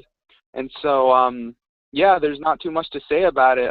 If the fight happens, I'm definitely going to watch it, but I actually do have a question for you guys. Are you guys coming – I don't think you guys are, but are you guys coming down to Texas for the Canelo-Liam Smith fight? Because if you guys are, I'd be down to see you guys. We thought about it. I wish I could afford it. I cannot afford no Texas trip right now. And even if I could, like – not that I could, but, I'm not going to go the extra mile for Liam Smith. If there was a fight I'd come over for, I'm telling you right now, Nez, you know it already, it would be the Liam Smith. Swear to God? Yeah, man. I'll back Liam. I'll support him. Of course I would, man. Yeah. If I could afford it, I'd come over to support Liam, yeah. Ness, I thought just today we spoke about that. Yeah, I mean, look, I want to go because I'm in boxing, but, I'm not going to make, look, I'm not gonna fucking drive to Texas. You feel me? Like it's not that big a fight. Nah, that's too far of a drive. I'm in. See, we do it's the UK thing, man. If I swear to God, if I had the funds available, I'd do it, man. Just to support Liam, man. I mean, you know, it's Canelo, so I would want to be there, you know. But plus, yeah, obviously, big star Canelo, man. But I mean, the opponent, it's not like. I mean, I feel like he's just gonna really. It's gonna be like, you know, kind of like And I don't know nothing about Liam Smith. I know that he beat up my boy John Thompson, but now we're finding out John Thompson's jaw just doesn't fucking work. Galaza did him in, then your other boy did him in. I mean, Liam Smith did him in, and now fucking Willie Monroe Jr., who only had 7 knockouts, does him in. That's because Liam softened him up a little bit, bro. You know that. Well, Galaza is actually the one that started the knockouts on him. Anyway, sorry. We're going off. But that being said, class inbound, shit. If them contributions come through, I'll definitely go to Texas. You know, Mario Munguia's brother, Ryan Munguia, contacted me today and asked me, was I coming? And I told him the same thing, but I did ask about Mario. He said Mario's okay. So, Mario's okay. For all you guys that asked, Mario's okay. Oh, glad you said that, because I thought something could have happened to the brother, man. Oh, okay. I thought so, too. I said, yo, is everything good with Mario? The social media was quite... Class inbound, quick question. Mega fight. Do you see this as a mega fight on a level of like Floyd and Canelo? No, I see it on the level of a in between Canelo Cotto and Canelo Khan, or like it's like a, I don't want to say mega fight. I see like a super fight. I think it's big. I think it's good enough to like have some real leverage, but like it's not gonna be like, oh my gosh, like this is what casuals are gonna talk about, like, you know, like most people are just hearing the name Liam Smith, and like we said, we're hardcores. We know about the Smith brothers, but like you can't ask, you know, who the Smith brothers are. You think they're like a bunch of welders or something. So okay, and I was actually asking about Pacquiao. He's talking about Pacquiao Garcia. But that's cool. I've got a bit of bonus Liam Smith talk on the show. Awesome. Go on, class. No, but it's all good though. But Pacquiao Garcia, that's a. I'm not gonna say mega fight. I'm gonna say a super fight. I feel that's a little less than the word mega, even though that's probably weird. But yeah, I'm thinking it's a super fight. That makes sense. That makes sense. But that's all I really got to say on that. Like, you know, whatever floats anyone's boat. Like, I would take Garcia Pacquiao. I would take Garcia well, not after Golovkin. I don't think I'll take Garcia Kelbrook. But yeah, that's basically it. That's my call, and yeah, thanks for making the show. It's a lot. It's good to hear from you guys. All right, Class and Bound. Thank you for tuning in. So sorry to interrupt, Nez, really quickly. People, spontaneous show. Hit the like button at the very least. If you're not going to donate, you got Bob Arum on a spontaneous show. If we had about 400 likes, we'd probably increase the viewership. Really. That's what I'm saying. More likes. More spontaneous shows, more times that I get up early, give up my breakfast, give up my food, and do more shows. I mean, just think about the amount of time. I mean, you know, don't do it for me anymore. I actually brought Wingy on for pity because this dude's up late. Every like I makes know how he does it. It's late over there. Because I love it, man. It's my favorite podcast. We're getting some likes. We jumped up. Every like, right? For people who don't know, very quickly, every like makes it visible on the other person on your timeline, so it increases the show to people who haven't seen it, man. Yeah, let's bring these likes up to the viewers, to the watch now. Let's go up to like 158. I know. Now. No, all right, so let's get back to these streets, though. There are a lot of people. I mean, talk to us. Yeah, good. What's up, brother? Yeah. What was your initial reaction with this Garcia Pacquiao? I was cool with the fight. I think it's a great fight, but I'm not mad if the figures on the fight are what they are, because I think they're straight lowballing Danny. I think that this is not the Mayweather sweepstakes where you can come in the door and get $5. Like somebody like Danny, they shouldn't give him less than $5 million to walk in the door. And then you got to figure top rank. So you figure everybody's like, oh man, just take the fight, man, take the fight. But everybody that gets tied up over there, unless you're a complete fool, they're always trying to leave. So Mikey, Garcia, Andre Ward, you know what I'm saying? Like all these cats is trying to get away from there. And even Pacquiao was trying to get away from there at some point. And you figure Danny Garcia is supposed to, it wouldn't be that easy. It would never be that easy to take, 2, 3, 4 million when they should be giving him 5. I could see if they was giving him 2 or 3 million to fight Tim Bradley. That's a fight that's worth the money. But it's crazy, man. Like I don't think you build a name off of fighting Pacquiao, because after you fight Pacquiao, who else you gonna fight at top rank? You'll be fighting bums for $700,000. You know what time it is over there at top rank, and that's what it is. Look at who's running it, man. Well, I mean, if it did happen though, who you picking? Danny, all day. You wanna know why? Because Danny is a better counterpuncher than Marquez, and that's what would happen to Pacquiao if he got in there with Danny. A better counterpuncher than Manuel Marquez. Yeah, I'm saying it, Wingy. I'm saying it. Wow. No. I respect that. Damn. No, okay. Go on. Sorry, carry on. Danny, going with him. You're going with Danny. Okay. Do you see this as a mega fight or just a sort of like a big fight? Big fight, but not mega fight. It's a big fight, but now it's not worth pay-per-view. I mean, I would try to catch a link or watch. Come on, Danny's a young, hungry fighter. He's trying to eat, and you're out there streaming. But see, that's the problem. No stream team on DSG. Take the money. And we know that we wouldn't even want to watch that fight on pay-per-view. That's how we know he's getting lowballed. This is what I'm trying to tell you. There's science to this, man. We wouldn't watch that fight on pay-per-view. How many views would it get? Pay-per-view. Danny Garcia and Manny Pacquiao. How many? 5 to 8. 220. Damn. Oh no. Get more than that, man. It was 5 to 800. Yo, this is Manny Pacquiao as a Hall of Famer, man. That's Marquez Bradley numbers, 220, man. You playing, my boy. Nah. 400. Yo, matter of fact, Ski, on the playing out tip. Never been in LA, never been in LA. Yo, Garcia would never get no fucking 220 because he ain't no lame-o. Georgie, you said I was riding DSG. There you go. Since you said I was riding, I'm going to give you something right there to talk about.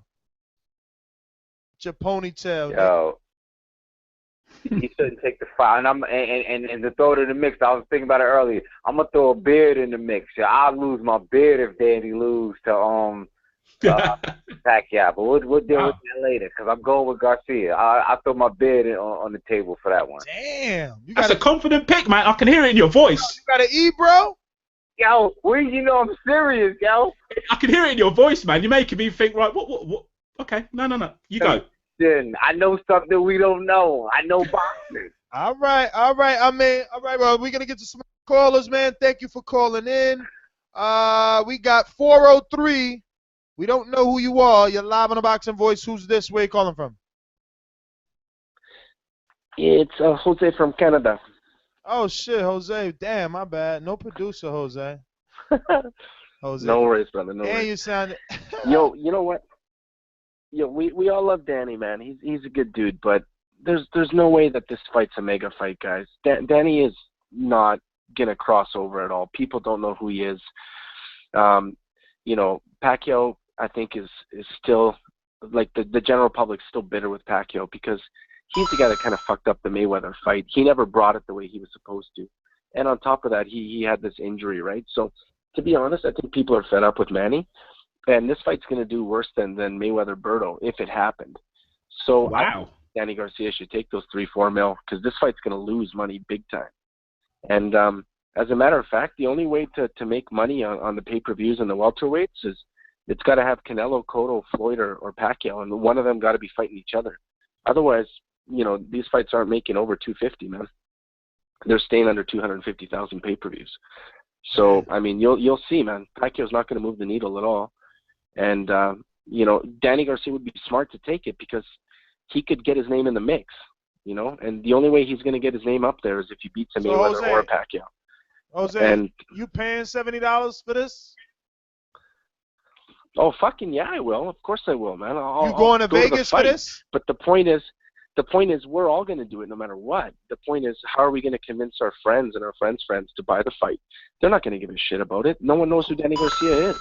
Hall of Famer versus a young, hungry lion. Yeah. It doesn't matter though, man. The lion is unknown. The lion is not known at all. It Nah, doesn't man, matter. this kid's been on You know? ESPN, First Take, and everything. Nah. And No, Top man, no one Rank, knows who he Top is, Rank man. knows how That's to the promote truth. their No one knows who he fighters, is. man. But isn't Danny Garcia popular with the youngsters and the urban community? I think he is. Oh, come on, man. No way. I don't know. I'm asking. He raps, doesn't he? You know what? I guarantee. Yo, he hangs out with celebrities Danny all Garcia- day. No, man. Danny Garcia fights Keith Thurman. It doesn't move the needle either, man. No one's going to care. It's just a Whoa. hardcore fight. They're both not. They haven't crossed over, man. I'm telling you, they haven't crossed over. They're not popular yet. Not with the general Hey, you public. might be yet. right. You It's might just- be right. That's the truth.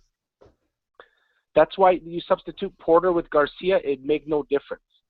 You know, those guys are all at the same level. Those guys need to put Pacquiao or Mayweather's head on a platter and then throw them up on their wall. They need to beat them. If they don't take one of those guys out, they're never going to go to that level. You know, Canelo's already got that level. And you said, what's the difference between Garcia and Canelo? The difference is Canelo started riding the momentum. He was fighting shitty opposition. Then all of a sudden he fought, Trout and Lara, and then he jumped on the Mayweather. So he was starting to get that fandom, and he jumped on the ride as soon as he could. So that's what catapulted him. Danny did that. Had Danny done this 2 years ago, he would be looking great. But Danny went against amazing challenge after amazing challenge, and then for the last 2 years, 3 years, he's just been lost fighting shitty opposition. Can I ask your name again? Danny went backwards. Can I ask your name again, please, caller? It's Jose, Yes, Jose. man. It's Canadian Jose. Oh, sorry. Look, I'm old. It's late. It's late. That's a great call. Sorry, Canadian Jose. Great. I'm just saying it's just a great call. That's all. Enjoying it. It is a good call. Okay, thanks, Wingy. No, Wingy. You know what? I like the addition of Wingy on the show. It's too bad he wasn't on the show a couple of weeks ago when I said that Eubanks Senior was a pile of crap. You know, so. Oh, for goodness' sake! You give me love, then you just backslap me, man. I'm just fucking around. But still, boys, that's what it's gonna be. And you guys are gonna see, man. I don't know, like what Arum's doing. Like he's gonna lose money this weekend as well. I mean, I don't know how you can fight a person of millions of dollars when, this fight's probably gonna do less than 100,000 pay-per-view buys. The gate at you can jump on right now on StubHub and buy a ticket for $70. Like, how is he going to make any money? Like, I don't understand how he's going to make his money on these pay-per-views going forward, right? So, well, they probably understand that the model has changed, and they're also taking whatever site fee that HBO is throwing in, and they're going from there. All they got to do is cover the fighters, right? They're probably trying to cover the fighters' purse. And then they keep the fucking, hopefully the gate. I don't know how it's going to work. It's a bit of a numbers mess, but it's not to shit on Liam Smith, not because he's from the UK or anything. But that Canelo fight, I hope it tanks, man. I hope it tanks because Canelo. Right. Jose? Jose, you have to say one positive thing about boxing in the next 10 seconds. Go. No, I'm always positive. But right now, it's like, hey, I'm going to the fight on the weekend. Okay. I apologize. Fair enough. They're amazing fights for the boxing fans, right? You're going to Crawford Postal? Danny Garcia versus Pacquiao. Yeah, I'm going, man. I'm going. You're going to Crawford Postal. Yeah, hardcore fan. That's good. We need that kind of support in boxing. Yo, this dude's coming from Canada. Not only am I going, but I'm taking two of my buddies with me that have never been to boxing matches before. Right? Damn, I take back what I said, man. You are positive. You know what though? You know what? That is a good fight to take him to, guys. It's not gonna let us down. Should be a good fight, shouldn't it? Yeah. Yeah, it's not gonna let us down. But we're not gonna talk about that right now. But damn, Jose, fucking hat off to you. No. Hat off to you. And to Mrs. Jose for letting you go alone for the first time ever. She's going to be on another plane. I hope you know that.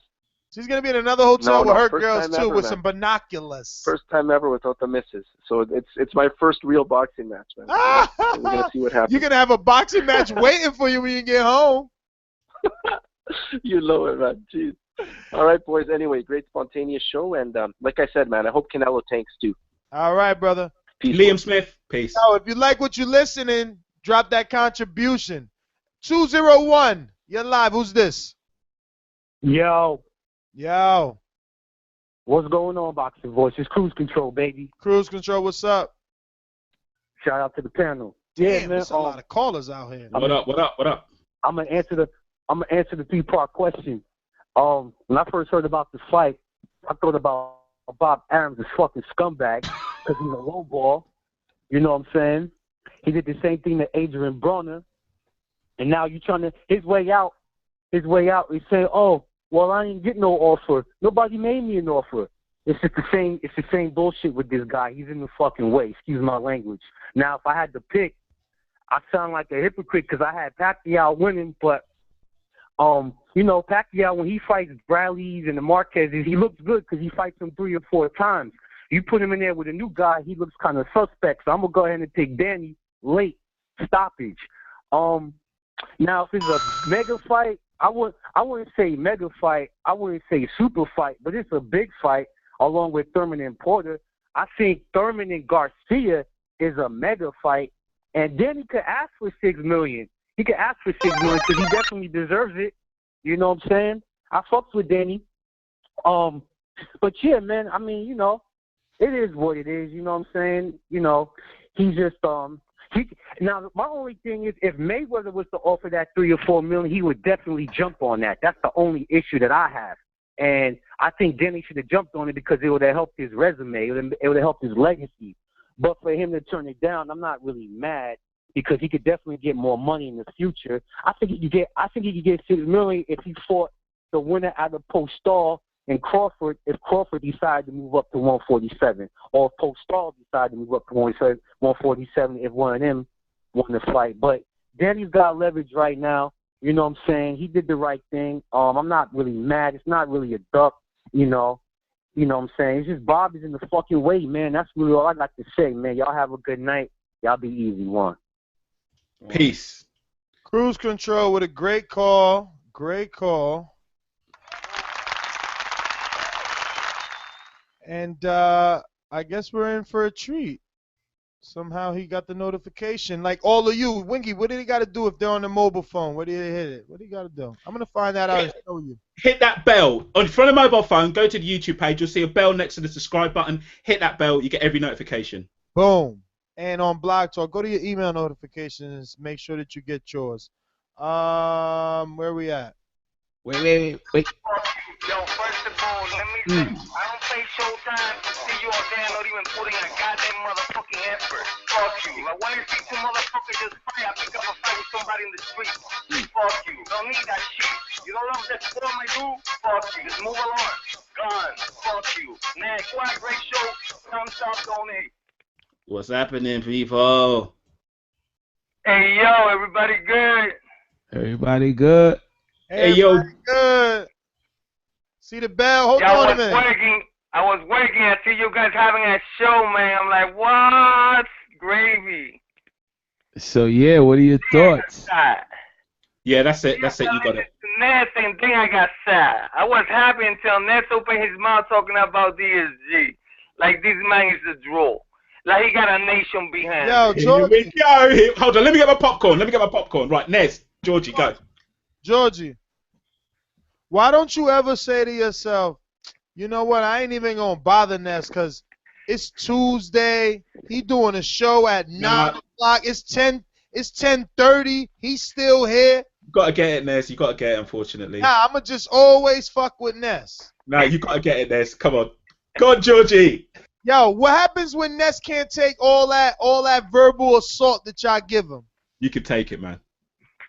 Baby, you can take it. That's why you are a hero, baby. Don't worry about it. You'll be okay. You just got to take some verbal abuse. At least 3 times a week. Yo, first of all, I haven't even said.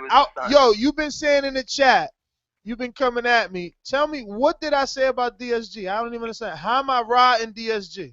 What the fuck did I say? Listen, this is not today's show. Let's not be talking about like it's only today. Everybody who listens to the show for years know that's your boy.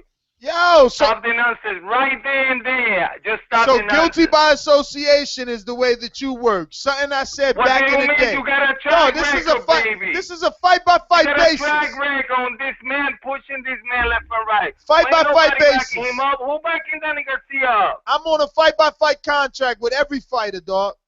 Each fight. For free. Each fight. Answer the question. Who's backing him up? What Are you you going mean? to tell me Puerto Rico back Danny Garcia? The East Coast backs him up. That's all. Don't he do 13,000 when he fight? Man, listen. Danny Garcia sitting pretty. He got to chill out.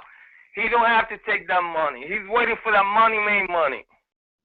That's what the man waiting for. When Money May say he want to make some money, that he's fucking sick and tired of doing whatever the fuck he's doing with his millions. All right, but They I don't gotta get the understand this. call. I don't understand this, Georgie. And you're the perfect person to argue with because you're going to fucking lose. Tim Bradley had no fan base. The dude would sell 2,000 tickets in India. At least Danny Garcia got a fan base. He sells tickets in the East and in the West. He fought Guerrero in the West. For all them little Triple And we G go- fans. Listen, we go back to talking about the mafia. Okay? Get Oh, the now fuck it's back in mafia. the Now chat. it's mafia. Barra. Timothy Bradley He got $6 million. Trilogy with fucking Pacquiao. Planned that shit for a decade. And he'll be planning all that shit for a decade. That's who he got. So what are you talking about? It's about feeding the man. Bradley was there to feed Pacquiao. They tried to feed Danny Garcia, and Danny Garcia is like, no, you know what? Fuck, I'm waiting for the money made. Cool. What's so hard to comprehend? But you want to make it seem like this is numbers or something, that somebody's backing Whatever. this man. Whatever, Wingy. I mean, DK Wingy. Look at where you got me calling you Wingy because you're such a weirdo right now. Thank you. A buffoonery of fucking TBB, man. Listen Stop to that this. man on his track. Let him know what he's talking about. Danny Garcia got nobody backing him up. Like public-wise, Latino. Yo, look at the chat. If they like Danny Garcia. Look at the chat. The Go chat ask is him. saying everybody in the chat is like, yo, I'm backing Garcia. What is this dude on the phone? Georgie, as far as the fight itself, though, do you like it? You crazy. Georgie, as far as the fight itself, style for style, do you like it?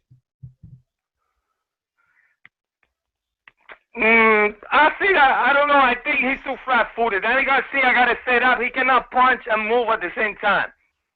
He tried to deliver so much power that I see Pacquiao just fucking jumping like a rabbit, try to pull the whole fucking Pacquiao, moving and out, and Danny not gonna touch him. Too much in and out movement from Pacquiao with the combinations. and Yeah, whatnot. he's not gonna be like fucking me and Ken standing there and straight up. Yeah, man, he knows too much. That's another reason Danny really don't want that work. Why he gonna take a loss when he can make more money with a loss with money made? And he ain't doing none of that. And the WBC mafia ain't telling him shit with the WBC. Bro, that they give him, that bullshit bacon shit that money made gonna take back from him, out of here. But great show, support people. Yo, shout out to Joey. He got me with the $7. So I got my subscription for the year. Joey.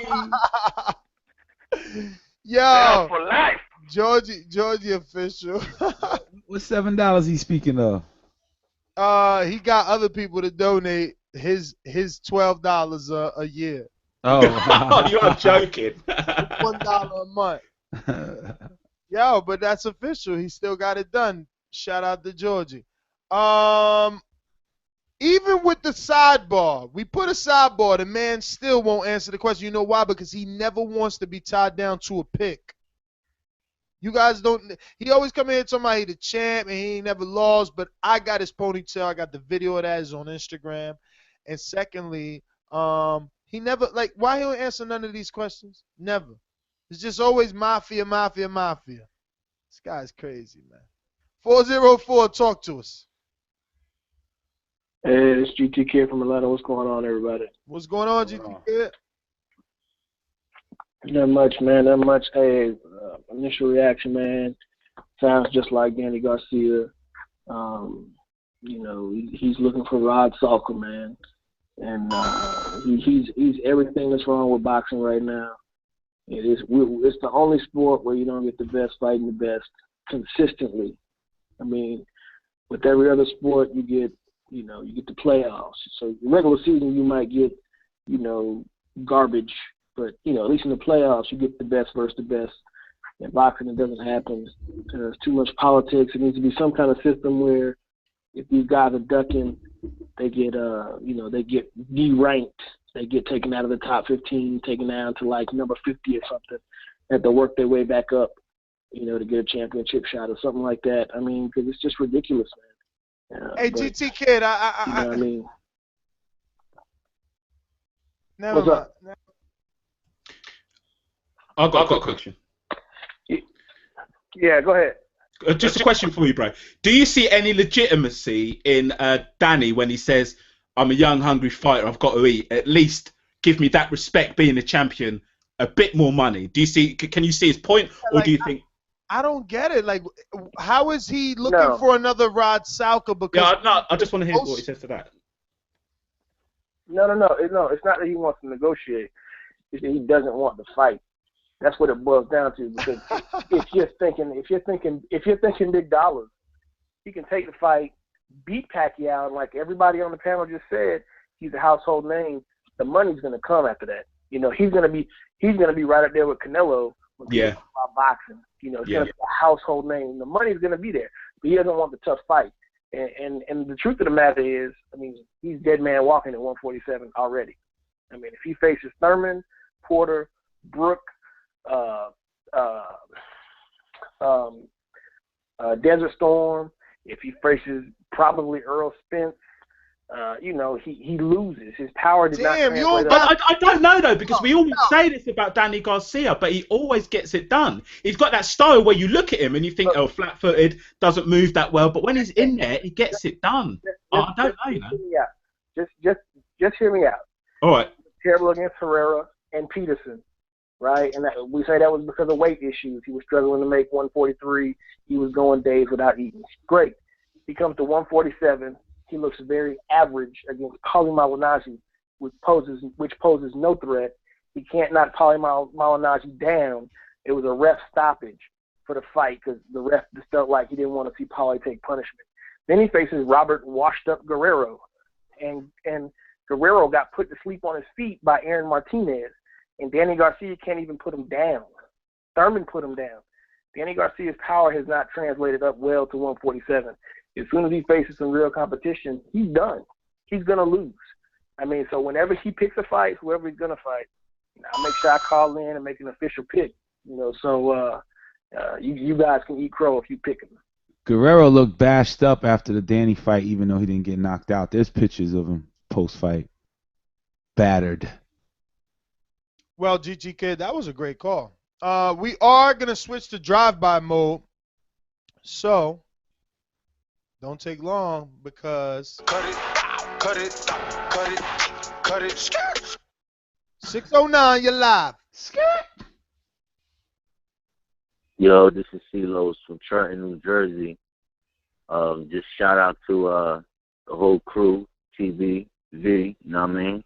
Big up. Hey, CeeLo's. Yo, wait. Yo. You the one I took the picture with?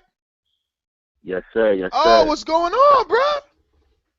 What's up, man? Shout out to you too, man. God bless y'all, everybody in the building. Man, thank you, man. Thank you for calling in, bro. Yeah, I just wanted to say, y'all talking about Danny Garcia versus Manny Pacquiao. Yes, we are. All right, so I was thinking about the whole fight. I think Danny, right now, like he said he's trying to negotiate the whole thing. Come down to it, you know what I mean? Whether they're trying to offer him $4 million or that's gonna come with pay-per-view money regardless. So he gonna get by with the venue too. He gonna get by $6.5 million. You know what I mean? Hands down. And I heard some caller was saying that if you trying to really put your name out there, you gotta be one of these guys that got a name. You know what I mean? So if he beat Manny Pacquiao, you know what I mean? Whether he beat him or not, he gonna be out there. He gonna be known. You know what I mean? Look at Chris Algieri. Look at all these jokers that fought Manny. Look at all these jokers that fought Floyd. right after they fought him, they got a name. Floyd fought Maidana, and Maidana got $3 million. The first fight, he got $3 million, and he was champion. You feel me? He had to eat it. You feel me? And look what he did. He got a rematch. So, like, you know, my opinion is Danny got the opportunity to shine. You know what I mean? Lately, he's been picking. You know, me personally, I'll be watching videos from CBV, and I remember a video where, I don't know, it was one of y'all asked Angel, y'all was like, you know what I mean, why about the 3rd-minute Porter fight, and he was like, why should they fight each other when they could fight a soccer? You know what I mean? So I'm just going by what I see, you feel me? Like, I don't know these guys personally, you feel me? But I'm just going by what I see and what I hear. And what I see, you know, these guys want to get big paydays to find less opposition. You know what I mean? But regardless, if he's saying he's negotiating, that's what he's saying. So, you know what I mean? If he trying to get $8 million, the most, he really, so my eyes, he really a $7 million fighter. Danny. You feel me? Regardless, however you want to cut his slice of dice. Because he's been winning. Whether he flat-footed, whether he, you know what I mean? Whether he just been winning. You know what I mean? He looked at bad against Herrera. He looked at bad against Peterson. You feel me? So, first time caller, and we met. You know, took a picture, but that was a 3-minute call on drive-by, baby. That means you got to call back in to become a regular. But that was a good call, man. Thank you for calling in. 408, you're live. It's drive-by. Talk to us. 480. Oh, it's me. Marcus Slow Straight, here to give you what you want, here to give you what you need. Yes. Now, the first thing I thought when I thought about this was, and this is a good day for boxing, because not only are you going to have top-ranked fighters fighting Al Haymon fighters, but we were going to basically be able to mix and match Bradley versus Thurman, Bradley versus Porter, and stuff like that. But then I thought about it. This is Bob Arum. We have seen this movie time and time again. How many times has he done this same thing with Floyd Mayweather, talking about, oh, we want to fight Floyd, but then so-and-so jumps in the ring with him. Either Marquez or Bradley jumps into the ring with him. He's doing the same exact thing right now. Broner, Garcia, and then we're going to get Vargas. That's the fight we're going to end up getting is Jesse Vargas. It's going to be Manny Pacquiao versus Jesse Vargas. Yeah, I think so. Now, go ahead. Sorry, I was just going to say I think so as well. My bad, sorry. So, if we do get Garcia versus Pacquiao, my money is on Garcia. I think Garcia is going to catch him with a check hit coming in because Manny doesn't know defense these days. For some reason, he catches gloves with his face. But I think the fight that we're going to end up with is Jesse Vargas. So do I. That's my 2 cents. I'm out, brother. You guys have a nice night. I second that, but yeah, have a great night. I second that, Wingy. I believe that is going to be the fight come September. It just makes sense. In-house, good win for Pacquiao. But yeah, he's not going to risk Terrence Crawford against Pacquiao. Yes, he is. You heard him. And why wouldn't he? If Crawford gets by Postal, which is I mean, I'm picking Crawford, but anyway, whatever. 513. Stop talking about Crawford on this show. We talking about matching up. We talking about the potential matchup with Pacquiao. 513 is on drive-by. Enrique's still in your time. Hey, yo, Casual, chill out, B. Word up. Hey. Okay. Yo, Carry on. This is the exclusive, man. Your boy might be dropping the Slammer 2 remix because your boy Adrian Broner just got him 30 up days. 30 days. Yeah. They told him to get 30 days. For what? For turning down the Pacquiao fight? Contempt of court. That's good. Hey, yo, but look, man, for real, y'all should load the chopper up, and all of y'all should get the gunshots, man. If y'all calling yourself hardcore boxing fans, here it is. You got your boy Thurman telling you that he'll fight anybody on free TV. He letting you know that he take Pacquiao, and they can get it on. He's already a household name from that last scrap he just had with Porter. Everybody knows who Thurman is now. You put him in there with Pacquiao. That's the fight that needs to be made. You got Danny Swift Six Toes talking about we negotiating for $4 million. That's going to be his biggest payday ever for one. And you talking about that you can't take this fight. First off, you got to crawl before you walk, homeboy. And the fights you have don't line up to Pacquiao's resume. Pacquiao's resume, he's a Hall of Famer. I don't like the dude, but he's a Hall of Famer. So you trying to tell me that Danny Swift Garcia deserves more than $4 million to fight Pacquiao? Have some seats. Load that chopper up. All of y'all get gunshots. If y'all really hardcores, y'all should want to see Thurman take this man on. Get it on. Have that could be a scrap of the century right there, because you know Thurman's going to want to fight.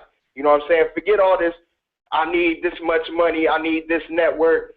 Yo, we want to see the best fight the best. That's what you've been clamoring for. That's what you talk about on this show all the time. So why are y'all even hyping this dude, Danny Swift Garcia, man? Like, calm that down. Obviously, we all want to see Thurman. I think all of us here would say we'd want to see Thurman, because technically that's the better fight. But the topic of the show is Garcia and Manny, so that's why we're talking on that in particular. But with regards to technically, we'd all want to see Thurman. So I'll finish my point, because you're interrupting me. Technically, we all want to see Thurman. Of course we do. Because it's the topic of the show, that's what we're on right now. But of course the Thurman fight would be great. I'm going to say technically... But it's not realistic. Let me get one in. I would say technically we want to see either or. And caller, you sound familiar. What's your name again? This is Elohim Jeans in the building, you know what I mean? All right, this for you. Congratulations. Instagram? Yeah, on Instagram. Hey, yo, you been asking for this, right? And the Twitter. There's the chopper. Well, kill yourself. There's the chopper. Kill yourself, because he do deserve more than fucking $3 or $4 million. If Bradley got it, right? Bradley ain't selling Bradley's shit. Proven. Bradley's been proven. What you mean? And that was the third fight they had, bro. No.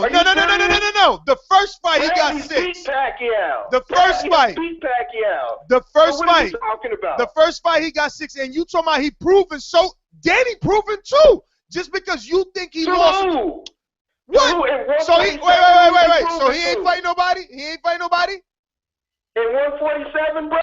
Listen to me. So you never seen okay, hold on. So you've never seen 100 and whatever pound champ move up one division and automatically fight the best in the next division? Not what Canelo and Golovkin doing. Not that shit. I'm talking about Mayweather. Okay. Mayweather. So what the fuck is the difference? Anybody who's hold on.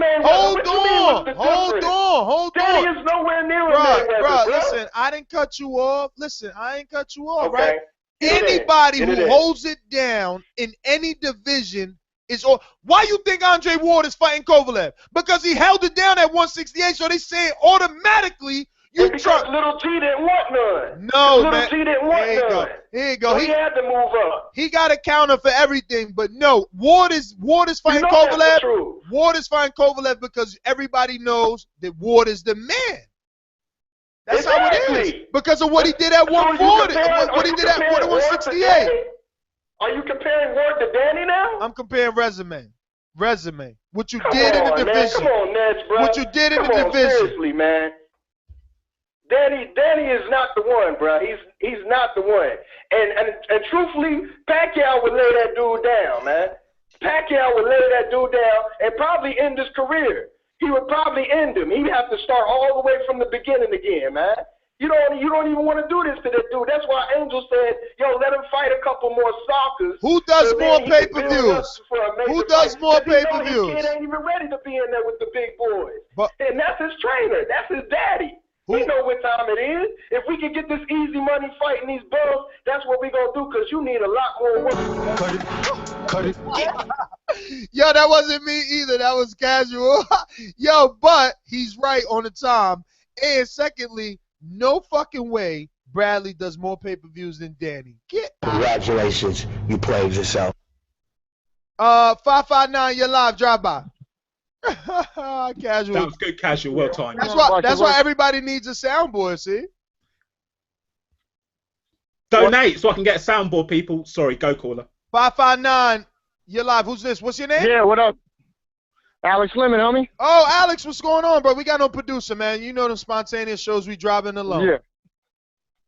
Hey, no, man. Love the shows, man. Hey, Danny Garcia, man. This fucking guy's a superstar, man. Seems like everyone got fucking amnesia, man. They need to go to BoxRec and check his fucking resume. 12 fights.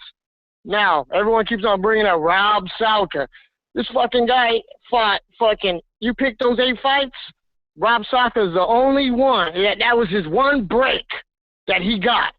And everyone's giving him a hard time about it, man. Between that, you got Herrera, you got Peterson. I mean, this guy took out Matisse, man, when during the time when Matisse was one of the most feared guys in the fucking division. He took his ass out. And, you know what I mean? And everybody just forgot about it. Danny Garcia does more than Bradley for sure. He's fucking waiting for that Mayweather fight. He's big money. And that's all I got to say, man. I'm with you on this. Danny Garcia all day. Thank you. All right, Alex. Short and sweet. Yo, we got to get that intro. And they said it's not Lemon, it's London. It says, we got London on the track. But we going to we got London on the track. We're going to change it to Lemon form. 832, you're live. He's alive. Whoa. I know. Man, whoa, what's up, man? What's up, man? What's up, Winger? What's up, Casual? Whoa. What's up, man? Yeah, bro.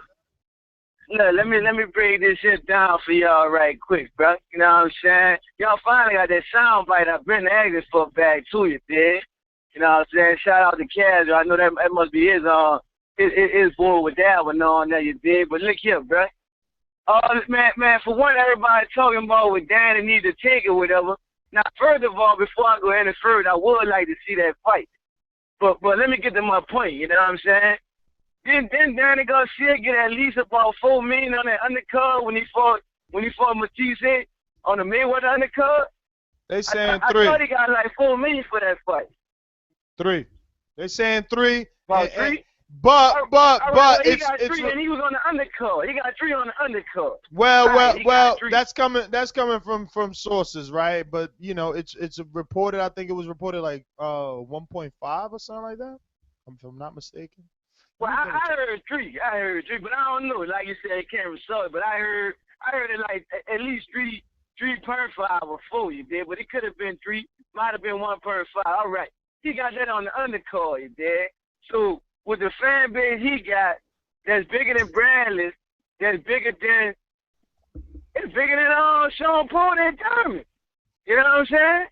If you really think about it, so he gonna step in there and fight Pacquiao for $4 million. You know what I'm saying? He at least worth 6. At least, man, that's Bob Aaron with that bullshit, man. Al Hammond that came in the game, like Frank Lucas with that works for cheaper. You know what I'm saying? And Hello. We losing? Nah, he's dead, but he probably in that truck went through a dead spot. Life of a truck driver. Hashtag it up. Yep, now he dropped off. Yep, that's that truck driver's life. And look how kind Ness is being to you people on drive by. You're getting extra bonus time, man. Yeah. 310, you're up. Whoop whoop. Hey, I'm on. You on? You are on. Okay, it's JP, man.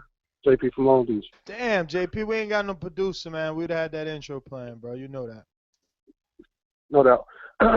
Casual fan, how are you tonight, man? I'm very good. How are you, JP? I'm well. Wingy, yourself, how are you? I'm good, brother. Very good, thank you.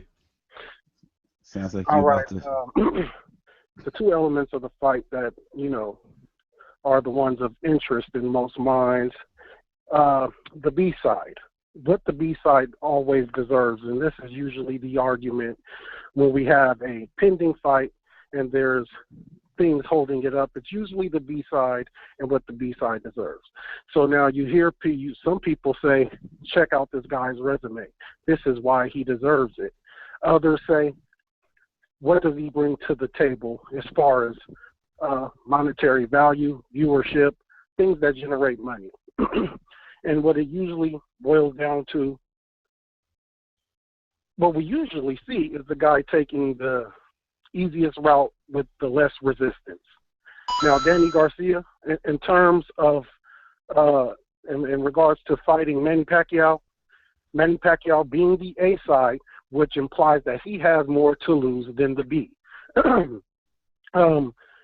That may not be true in this case because Danny's the one who has a lot to lose.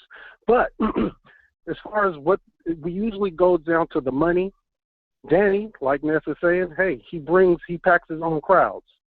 And then he does have a stance, whereas a guy like fighting Errol Spence, where you may say, hey, I like him, he's beat this guy or that guy, but he doesn't bring the money.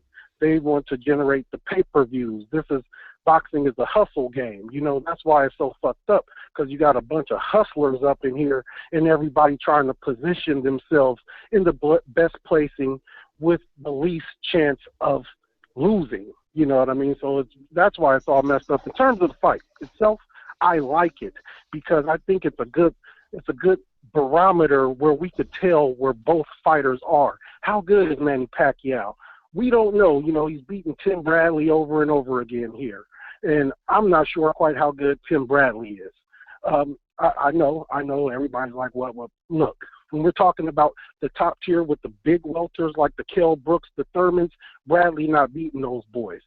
So, and we consider Manny Pacquiao amongst the top at 147, but we haven't seen him compete he's fighting the smaller 147s. You got the smaller guys and you got the big guys at 147.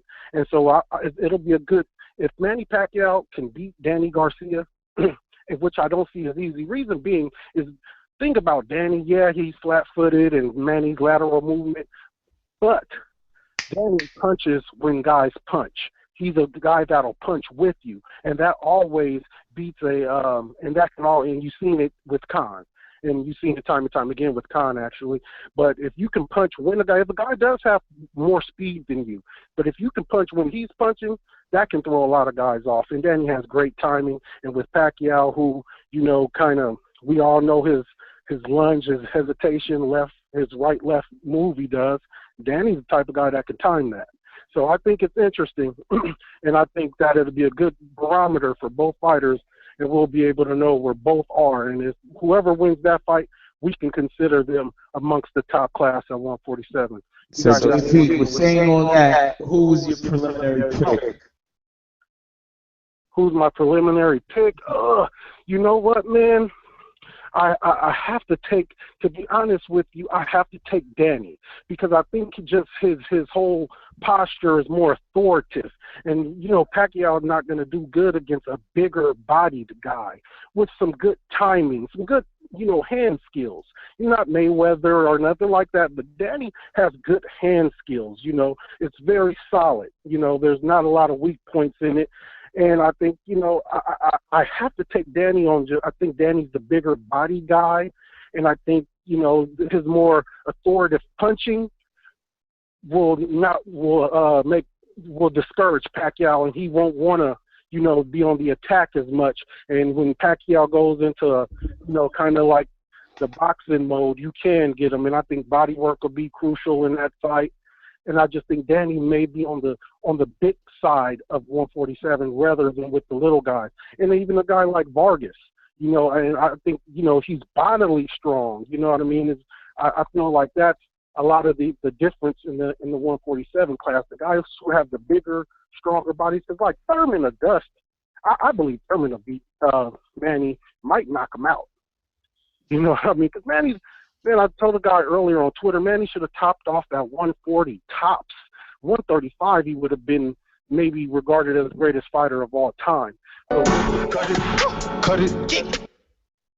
Sorry. Hey, once you start going to 147, Yeah, okay. That was a good call, though. I was enjoying that, Yeah, man. that That was a good too. call. Casual on point. JP, we love you though. We got somebody out in England. He's been waiting for like 2 hours, so we're gonna go to Steven from England. Hello. Yes, Steven. What's going on, my friend? Can you hear me all right, yeah? Loud and clear. Cool. I don't think it's a great fight. I think Pacquiao beats him. I think he's worth the 5 or 6, but I don't think Pacquiao can pay that. Huh? Keep going, bro. Keep going. I don't think the money's there for him no more, because he's not that guy that might beat Floyd like he was when he fought Bradley first time round. But I don't see him touching Pacquiao in any way. I think anyone with any skill who can take a punch beats him all day long. So, Do you see it as a mega fight, bro? Like a mega fight, or just a? Nah. 60 I think a mega fight's a fight where everyone around the world, hardcore and a lot of casuals, will stay up late or to watch that. So I can't see that happening. And more importantly, your pick, bro. Your pick. What's your pick? Pacquiao all day long. Cool. And where are you from in the UK, man? Kent. Kent. Wicked. How long you been listening in? About a year. Oh, nice. What show brought you to the show? I don't know. I'm on YouTube all the time. I stay up all the time watching all the late fights and all that. I watched Wilder at the weekend. Nice. We was back and forwards on Twitter the other night, actually, me and you, the other day. Oh yeah, you and I? Yeah. What's your handle? Tweet on me now. Twitter. 10 seconds. Tweet me now and say you're Steve, so I know. All right then. All right, brother. Thank you for calling in. We appreciate it. And we definitely appreciate you staying up late with Wingy, man. It's not nice to leave him out here alone. He's out here. He's being your Sir Lancelot for the UK. That's right. Hey, Wingy, real quick. I think that Danny Garcia is the casual fans fighter that makes the casual feel like a semi-hardcore fan, because they're gonna tune in off his name. Yeah, he is part of boxing pop culture. That is really bizarre. Do you know what? 10 minutes ago, I was going to ask you, literally, how would your friends react to Danny Garcia? Do they see him as popular? And you've just literally read my mind and plucked out of thin air. Yeah, no, mine's as well. Everybody knows Garcia around where I'm at. But again, we're East Coast too, though. So it's from a UK perspective, I see Danny Garcia as being one of the more popular boxers in the mainstream. I imagine the kids are into him. He's rapping. Never been a lame-o. Killing it. OJ and all that sort of thing. Wingy, the guys that are calling in or in the chat or whatever, they don't go to fights, right? Because not all the guys in the chat. You can't say that. Yo, I can't don't know which ones. I never see anybody. I mean, other than there's some new ones, obviously. Joey, shout out to the chat. But listen, the point is, when Danny's at a fight, they cheer for him. It shows on all the channels. It's not like they booing the guy. They're cheering for him. I mean, they're not cheering like they're cheering for Golovkin. I ain't saying that. I think it spills into the West Coast as well. I mean, not as much as the East, but not as much as the East, because he is an East-based fighter. But on the West, he also shows up, and they show up. All right. I think this whole sway from the Lower Oregon, so I'm gonna let him get some. Damn, that's when we need that. Yo, you like this picture right here? We need yes, that. Brother, good picture. Anybody like this picture right here? Wingy, give me that Dr. Dre. Let me ride. You know what I'm talking about? I need that. I need that clip. All right, bro. Hey, Ness, you like this picture right here? All right. That's when he made Khan look like a like a. That's Morales. That's Morales. Oh yeah, he made him look like a top 2. Josue for the Logan, what up? Yo, what's up, Ness? What's up, Casual? What's up, Wingy? How you doing? What up? What's up? What up? Wait, Josue. Hey, so this Danny Garcia and Manny Pacquiao fight. So when I first heard about it, I was actually really excited. I was hoping this fight actually was a done deal, and hopefully by the end of the year in the fall or something, and because I was seriously just tired of seeing Manny Pacquiao go through the same guys in Top Rank, and this was going to be a fresh breath air, and this is what we would have thought where both fighters were. to see if Danny Garcia is ready for the next level, and then to see if Manny Pacquiao is still on that high level. And but yeah, man, I was excited for this fight, but it doesn't look like it's going to happen. I do agree with the other callers when he said that Manny Pacquiao is going to get Jesse Vargas. I think that's what the fight is going to be for Pac. And to be honest with you, I still want to see Pacquiao versus a chimpanzee and a gorilla. But yeah, man, and I hope we see Danny Garcia versus like a top welterweight by the end of the year, because I don't really want it anymore. I don't want to see him fight Andre Berto, but I'll take it, whatever. We'll see what Berto brings to the table. And as far as I was gonna say, are you guys excited for Canelo and Liam Smith, or is this kind of like like not really? Liam Smith, baby, beefy. Not really. That's how I feel. I know you guys are excited for Liam Smith, but hey, I just want to leave you guys with this question, and then I'll just take it off the air. Do you think now that Josue, talking to the phone, Josue. What are you doing? You got like a Bluetooth or something. Like, talk into the receiver. No, I'm on my phone. Can you hear me? Yes. Can you hear me? Yes. Is that better? Yes. Loud and All clear. right. But just a real quick question from Canelo and Liam Smith, and I'll just take my question off the air. Do you guys think this fight is gonna do good in Texas? Like, do you think they're gonna sell out that AT&T Stadium? And do you guys think that's a big mistake putting that Canelo and Liam Smith on that high stage? Like, do you think that's like a mistake? And then I'll just let you guys answer that. And thanks for having me on. All right, Josue. Listen, I actually have sources. Since all these guys use sources, I'm gonna use some too. So I've been told that Golden Boy isn't using the normal partners that they partner up with in Texas. Remember, they sold 40,000 tickets back then, and they're not going with that same kind of group of people. It's being said that they're going to be working with Lester Bedford, which is also, has pretty deep hands in Texas and the boxing, in that town. But is it gonna? I don't think it's gonna do what what Canelo should be doing, right? Because it's like he blatantly ducked Triple G, so we got to see how the fans are gonna react. Maybe this fight brings him back, and I think that's the plan, right? Is like to get him a title, get him somebody he can knock out and look good against. But Wingy thinks, assuming he can get past those early rounds where Beefy brings the pressure, because remember, you haven't seen the best. Even I haven't seen the best of Liam. So just wait. None of us have. So just seen Liam. none of us have seen Liam at all. I mean, I'm the only one that's seen him because I was betting with. I know who has seen Liam. Thompson. Danny Garcia is way more popular than Liam. Yo, listen.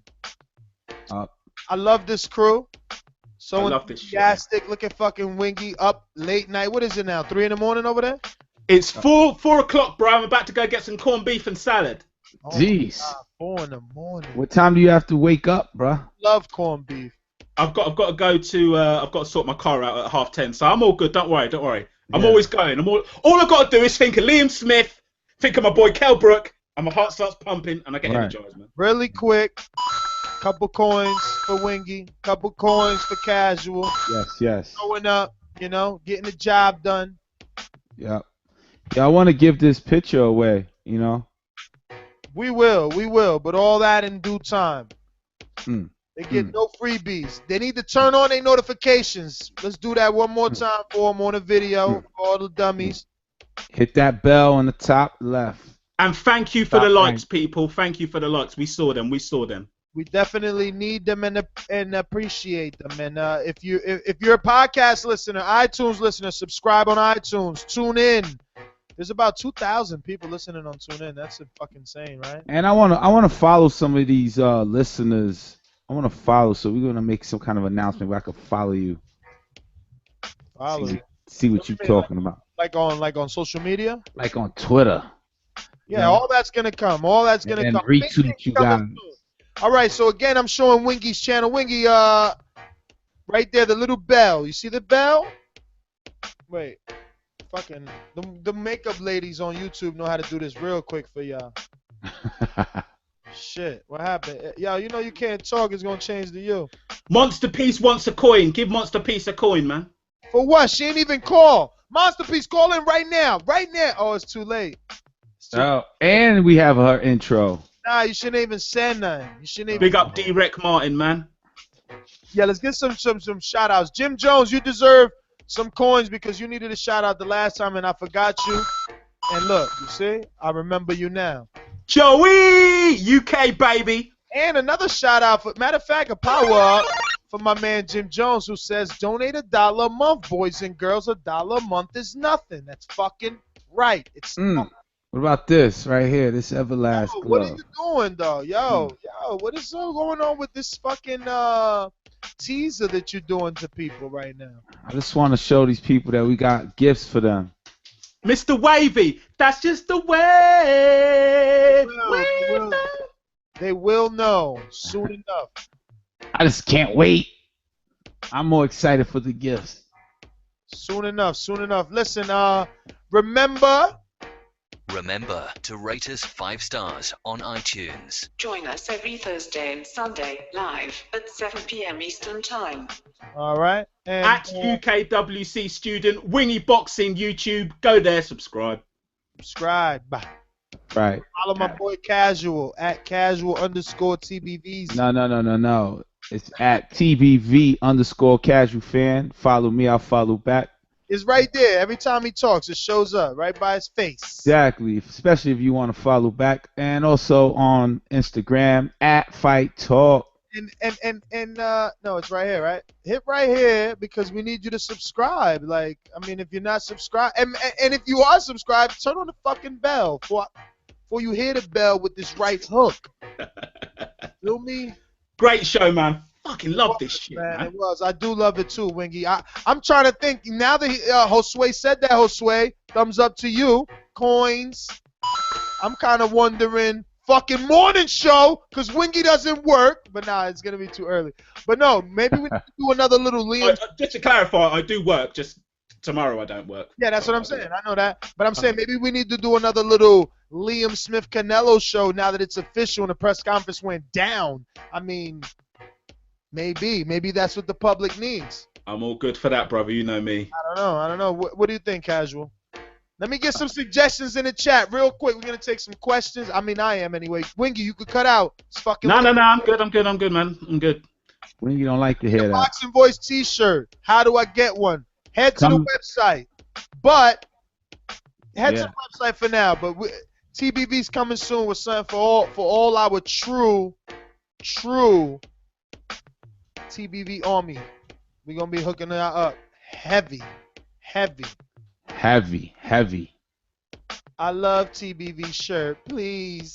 Batman Boxing. Big up. You know you got one.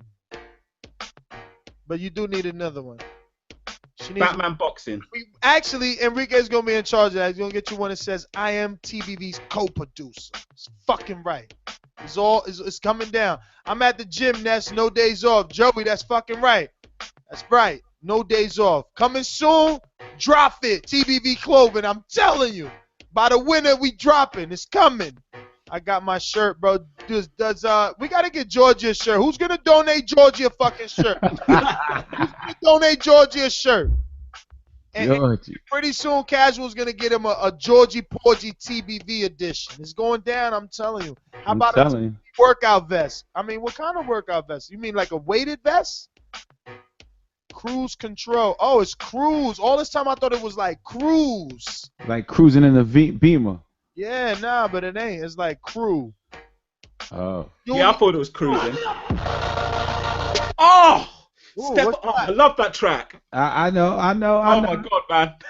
That's why I dropped it. Party official for Vegas, not till Ward wins this fight and the fight gets announced and HBO says they actually doing it and they got a venue, then we can start planning, man. I mean, but right now we need to get y'all starting to save the pennies. Put the fucking money in the jar, because once it goes down, it goes down. And it's gonna go down like. And don't be left out. Step up in this bitch like. So I'm y'all the one that, like, I ain't scared to lose a fight. Oh. Yo, they want free Georgie shirts. It's coming. Everything is coming. Big up to Eman Velev. But it could only come with your support, right? So you got to watch the video, you got to share the video, you got to like the video, you got to thumbs up the video, then you got to donate on that video. Look, and applaud the people. We got a good thumbs up for the amount of. And to be a spontaneous show. Yeah. Credit to you guys for being here. We appreciate you as always. We only do it because we know that you guys would show up, you know? Ness, I'd rather go to Manny versus Danny instead of Ward fight. Damn, me too, Joey. You fucking know it. Georgie needs to be at TBV party. Hey, listen, Mighty Sway, you better talk to him. You in the chat with him, ask him. I mean, you know, we can't make the dude come.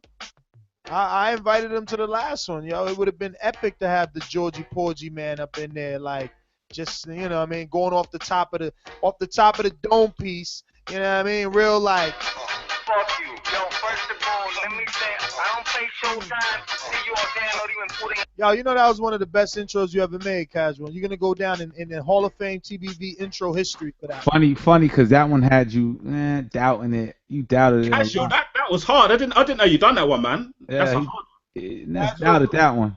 Casual puts it in.